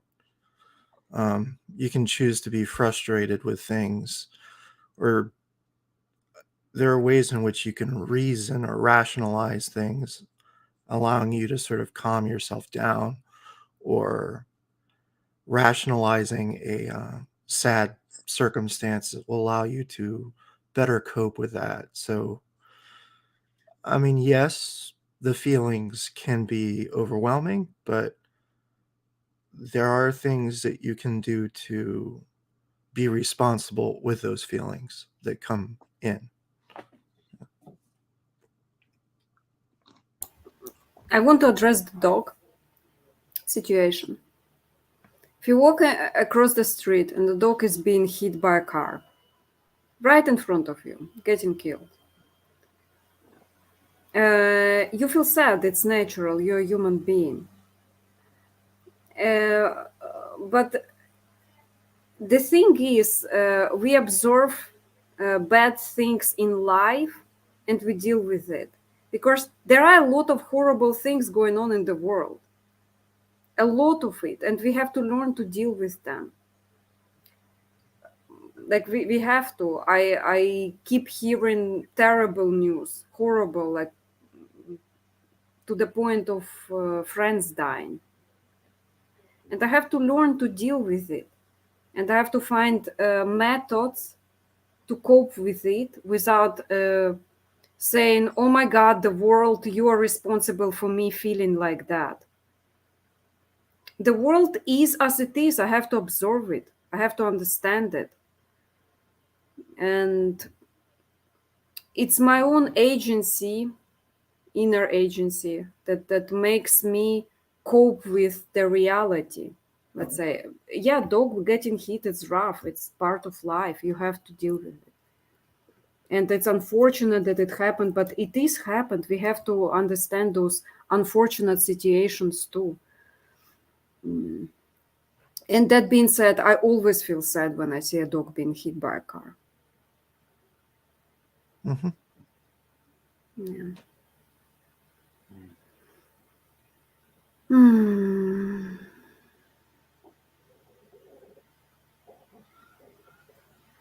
So it continues. I think this is a way in which we're. Yeah, sorry. I wanted to say to Chad, we observe life.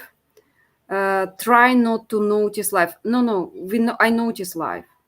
I notice every bad things that happens. Not every, but I pay attention. I accept it. I have to get it in. Like those things that do touch me. And I do respond with sadness, pain, crying, to all of it. Just ignoring life is not a solution. You're right. So to Chad's point. Sorry, Manuel, for interrupting. Yeah, and I think ignoring something isn't the right reaction, right? Like you're experiencing something, and then you have to do something with it, right? And what you do with it, that is what you contribute to it, right? Like it's not that you don't contribute to the dog being hit, right? Like hopefully, like you contribute to, okay, like I have this experience, like can I learn something from that, right? Like what this, I have this energy within me, this emotional energy. How do I express that, right? Like is there a way that I can positively contribute to the world while being in this state? And maybe that positive contribution is not participating in something and crying it out, like maybe, right? But like you have the responsibility, and you have to figure a way to deal with it. So this is a list of things, I think, where we give responsibility to external to us. So those are vague, impersonal forces. I cleaned my room because I had to, right? So the had to is originating from somewhere. And what is that referring to? Our conditions, our condition diagnosis, personal or psychological history. I drink because I'm an alcoholic, right? So your identity of an alcoholic, or your identity of a fireman, or like your identity is now responsible for the action that you take, right? So you're no longer taking that responsibility unless you choose to be an alcoholic, right? Then I drink because I'm a fish. Are they drinking? That's a good question. The action. I said there must be. I know that fish pees. They drink their piss. I hit the actions of other. I hit my child because he ran into the street, right? So now we're making the child responsible for the reaction to the child. The dictates of authority. I lied to the client because the boss told me so, right? So now there's a hierarchy that is influencing our action.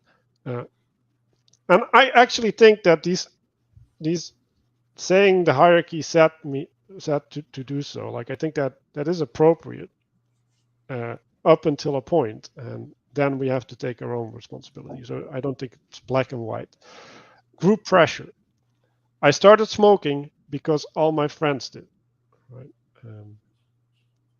Again, like a group, being part of a group is also a kind of authority or a hierarchy that you're in. And like sometimes you go bowling because your friends want to go bowling, right? So there's a line there as well. So does anybody have anything to say about these things? I would say the last comment with I started smoking because all my friends did. There's actually kind of a justification when you're surrounded by bad behavior that you're going to absorb the bad behavior. A little bit, but not much. I mean, obviously you're still personally responsible, but you increase the chances that you're going to do something bad if you're in that circumstance. Yeah. Yeah, so I think the point of these sayings is that it is a way of speaking, right? So when we start using these phrases in our language, right, like we're not taking responsibility, right? So the correct thing would be to say, I started smoking because all my friends did, and I wanted to be a part of them by smoking. Like that would be a more correct way of saying that.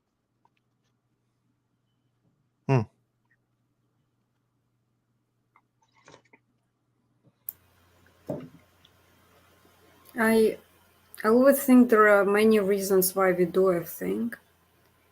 And all those explanations seem like the story we tell to ourselves, whereby our actions have been already chosen and decided upon, even subconsciously. So those are, I actually agree with that from Bazani. Sometimes it's just an excuse rather than explanation. Yeah. Yeah, and I think in an explanation we're This is not trying to assign blame. So this is stuff that I've actually studied quite a bit in psychology, so it's kind of interesting to see a review of it. But taking responsibility for where you are and then being able to pay attention to where you yourself are trying to be manipulative or so on. I think I guess the best way to do that is to be self-assertive with yourself. Yeah. Yeah.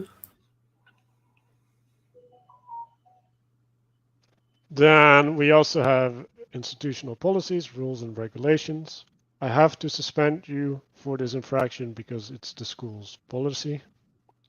Gender roles, social roles, or age roles. I hate going to work, but I do it because I'm a husband and a father.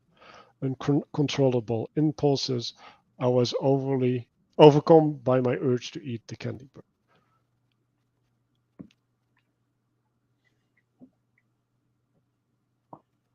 I feel attacked. It's violent communication in a non-violent communication. Yes. So I'm actually interested in the last one because I think that can happen. like I don't see that's invalid. So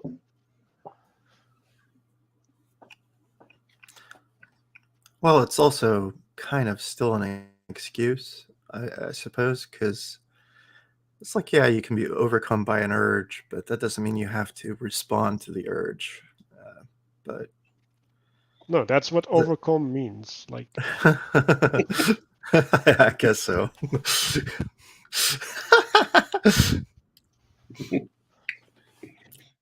Anyways. For instance, if you drink too much water, you can refuse to go to the washroom and decide to pee your pants. I was overcome by the urge to pee my pants. Yeah.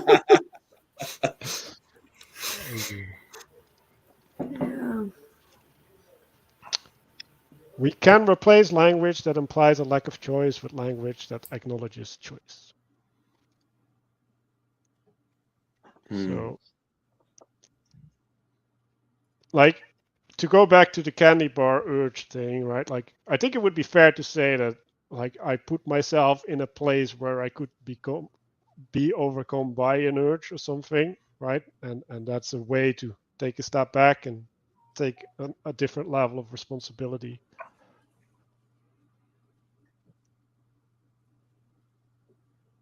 Yeah.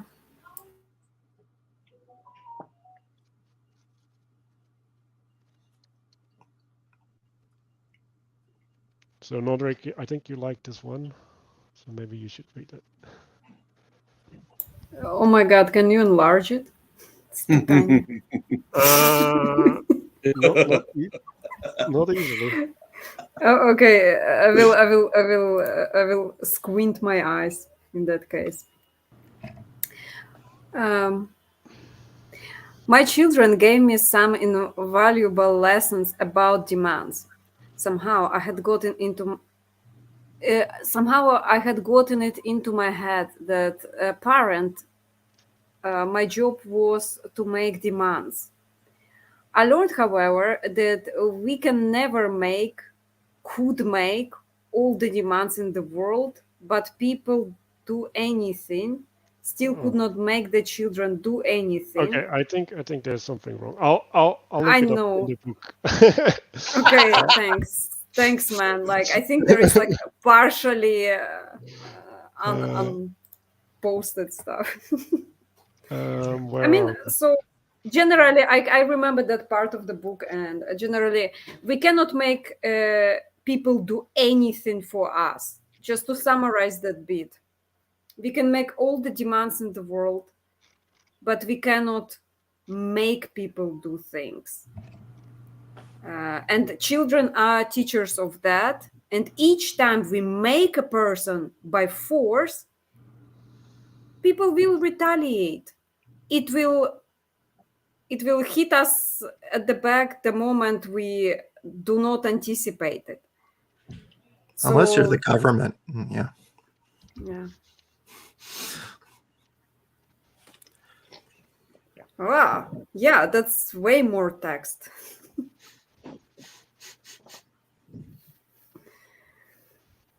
Oh. Yeah, it doesn't look the same. No, it wasn't. No, it looks like a little bit more.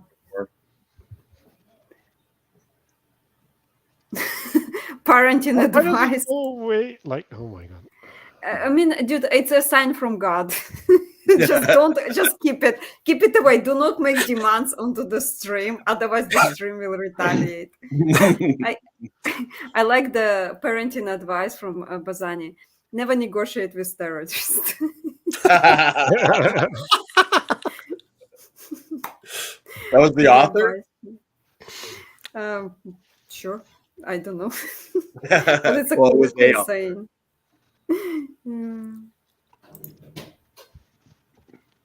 Okay. Yeah, so I'll just read the punchline, hopefully. This is a humbling lesson in the power of us who believe that because we are a parent, teacher, manager, or our job is to change people and make them behave. Here were these youngsters letting me know that I couldn't make them do anything. All I could do was make them wish they had true punishment. Then, eventually, They caught me. Sorry. That time I was foolish enough to make them wish they had complied by punishing them. They had a way to make me wish I hadn't. So in some sense, he's saying when we apply force, there is probably a bigger force that will come back at us.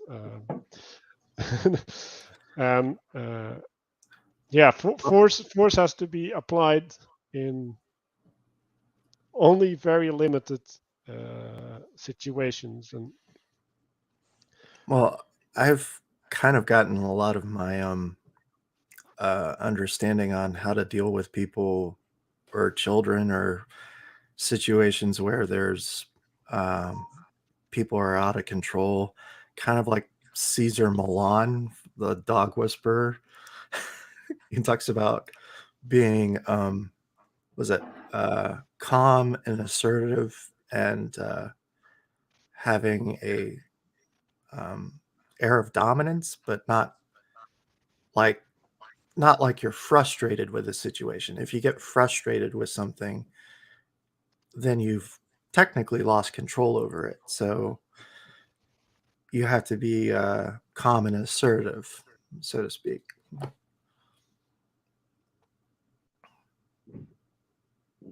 yeah, That's really good. yeah. What you're saying is identifying against. That's the way I phrase that, right? So when you create an identity against something else, then you're stuck in that framework, right? And if that's accompanied with intense emotion, either positive or negative, then that emotion will keep you in that framework, right? And so the calmness is a way to be able to step out, right? And not being ruled over. So is that how you feel about it, Manuel? About what? What you just said?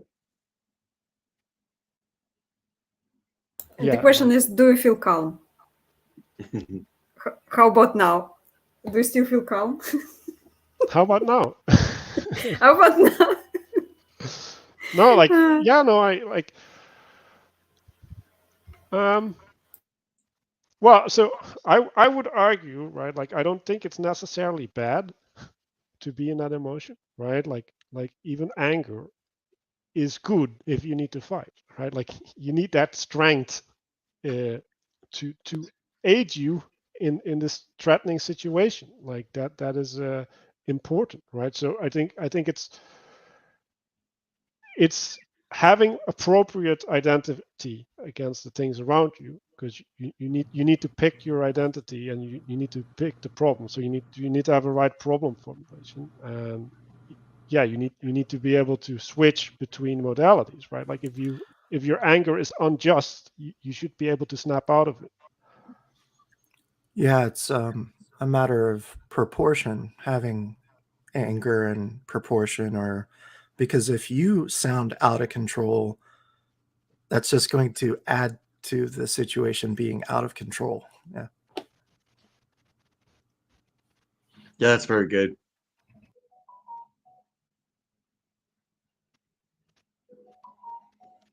I think Penancy wants to hop in for a little bit. But yeah, like so we were talking about judging, and we were talking about these ways in which our communication is problematic, right? Because we have wrong framing, and we use our language to express this wrong framing. So maybe I can go back to that slide that I said we would go back to. What is the wrong framing that we have, Manuel? I just need you to reiterate that. Right. So lack of humility, right? Like if we're not putting ourselves in right relationship, then that does not allow place for the other and their needs. Not taking responsibility for the things in the way that we're speaking, right? So in the sense that's not being truthful. And then these demands, right? It's like that was the example about the children, right? If you're imposing your will upon the children, right, you're using force to achieve something, especially with people, then you will not achieve something lasting, right? Like the only thing that you might achieve is cooperation in the moment. Yeah, that's very good. I agree.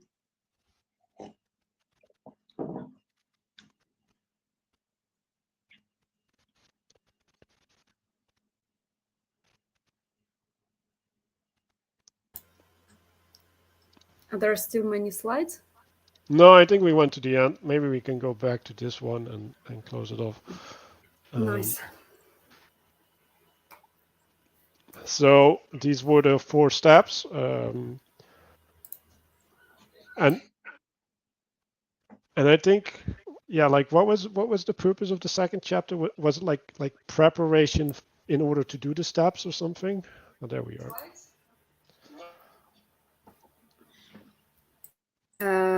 Yeah, it's explanation of non-judgment and the intent with which we are trying it.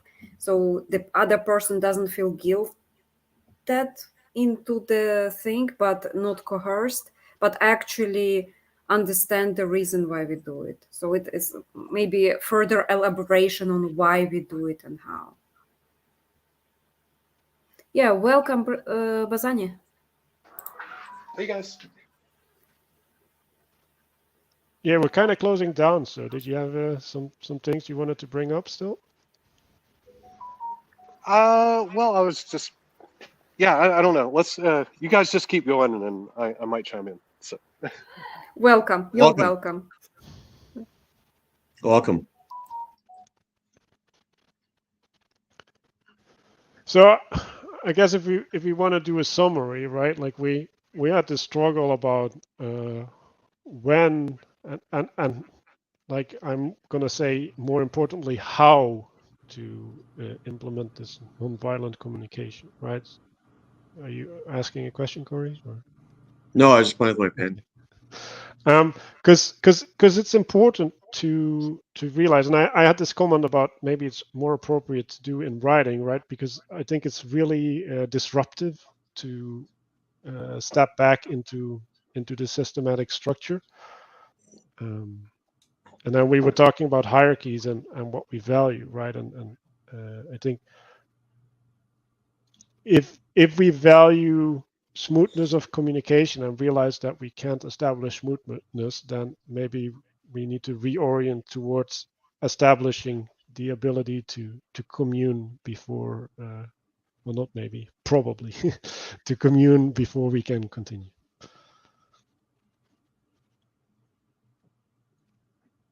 Yeah, excellent. Thank you. I learned a lot from today's stream, especially that I need to clarify things before making a judgment and building up on the misunderstanding, all those towers, and then throwing them at the person. So that was a valuable lesson. Thank you. I hope nobody got buried under rubble. I think I have a few times.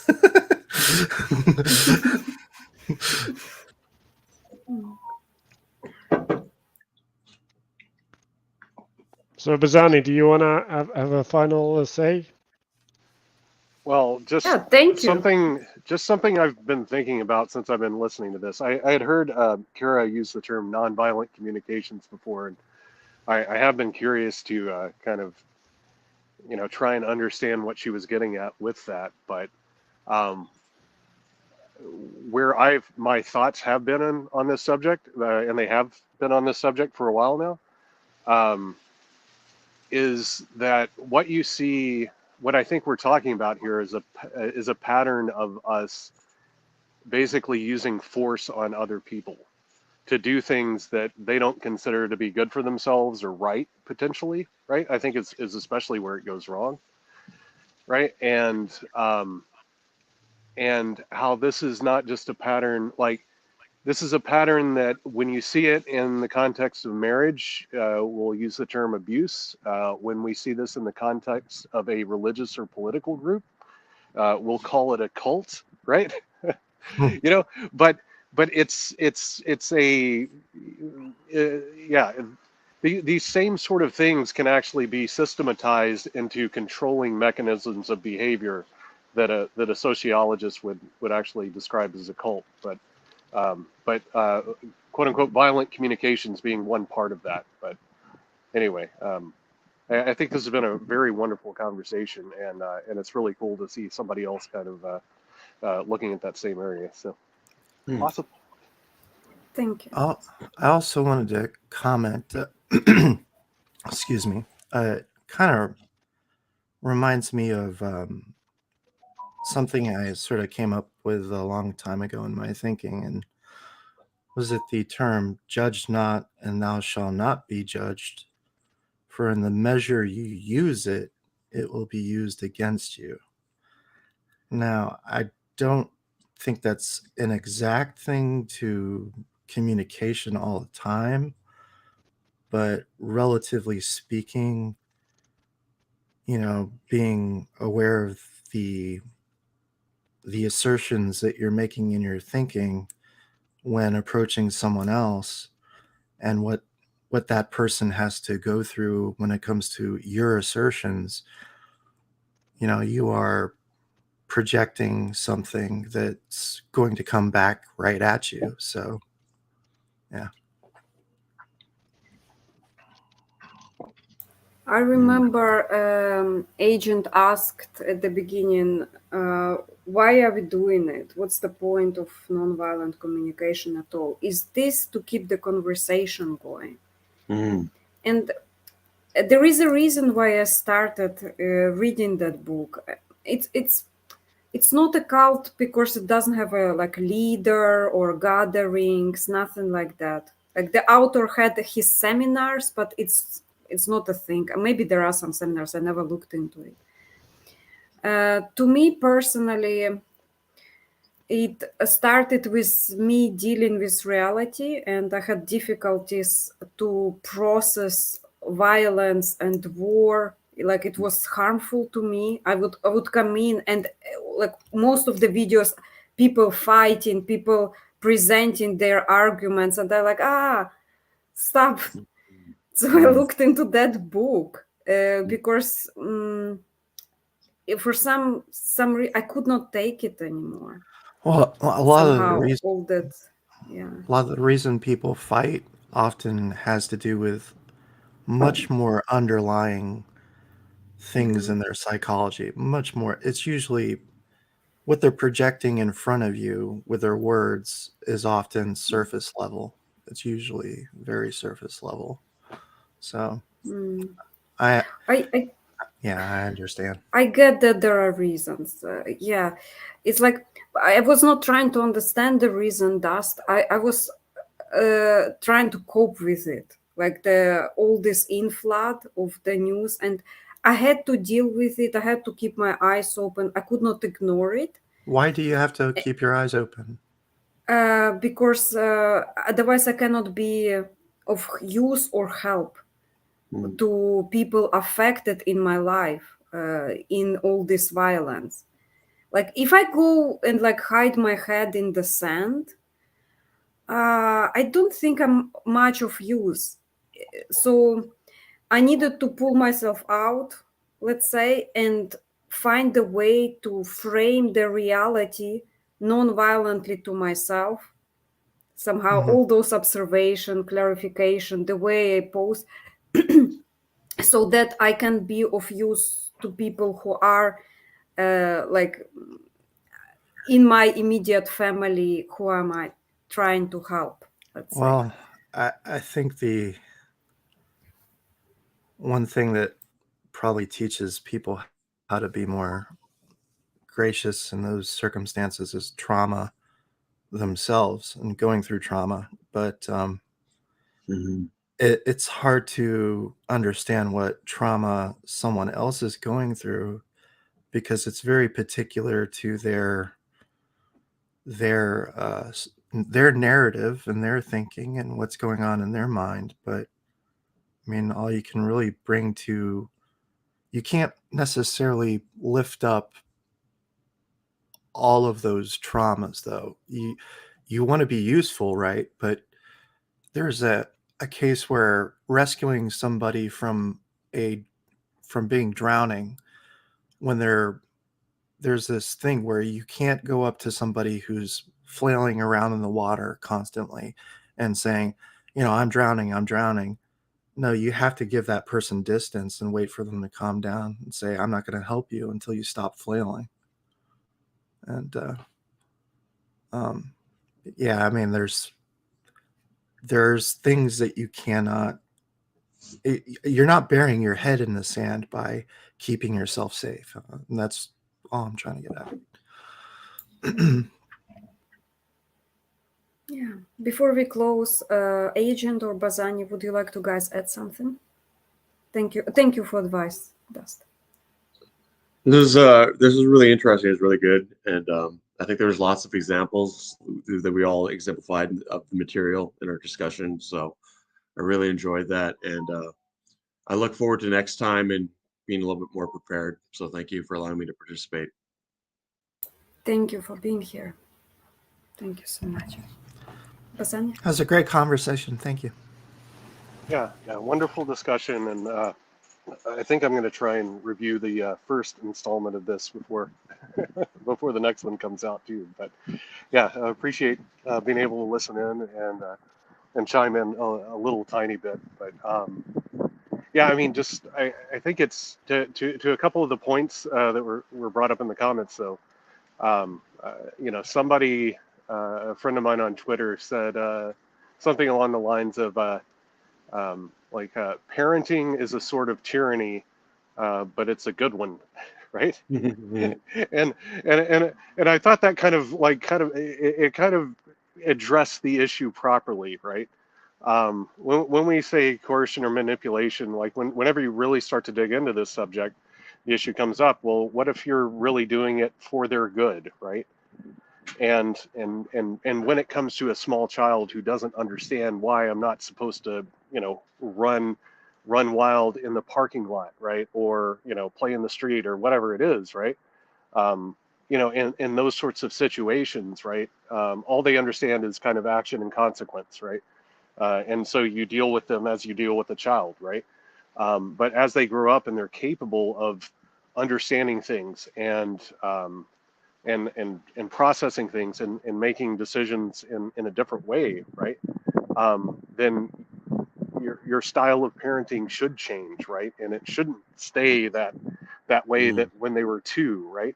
And so for me to treat my 23-year-old daughter, right, the same way that I treat my 6-year-old, right? There's something really wrong with that, right? For me to treat my wife the way I treat my 6-year-old, right? Something really wrong with that, right?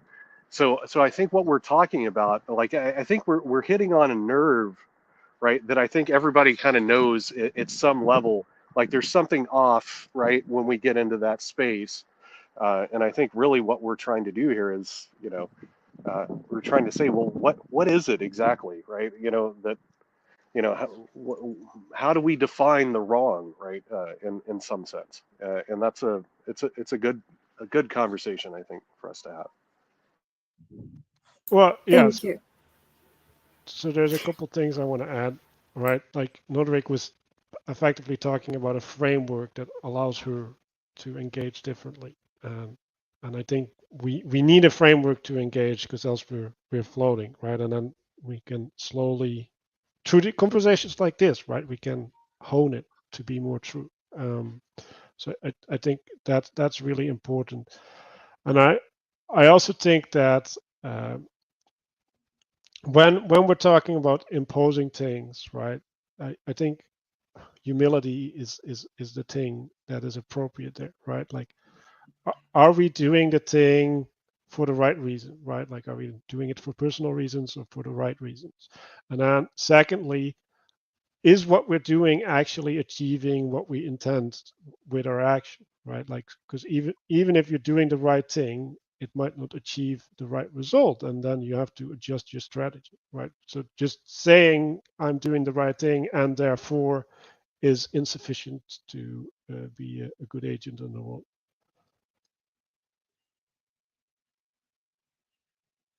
Yeah. Okay. Thank you all for coming, and we are closing the stream. Bye. Bye. Thanks, everybody. Good to meet you guys. That I Yeah. haven't Good met to before. meet you. Thank you, Kara. Thank you. Take care. Okay. Thanks, Manuel. Okay. How do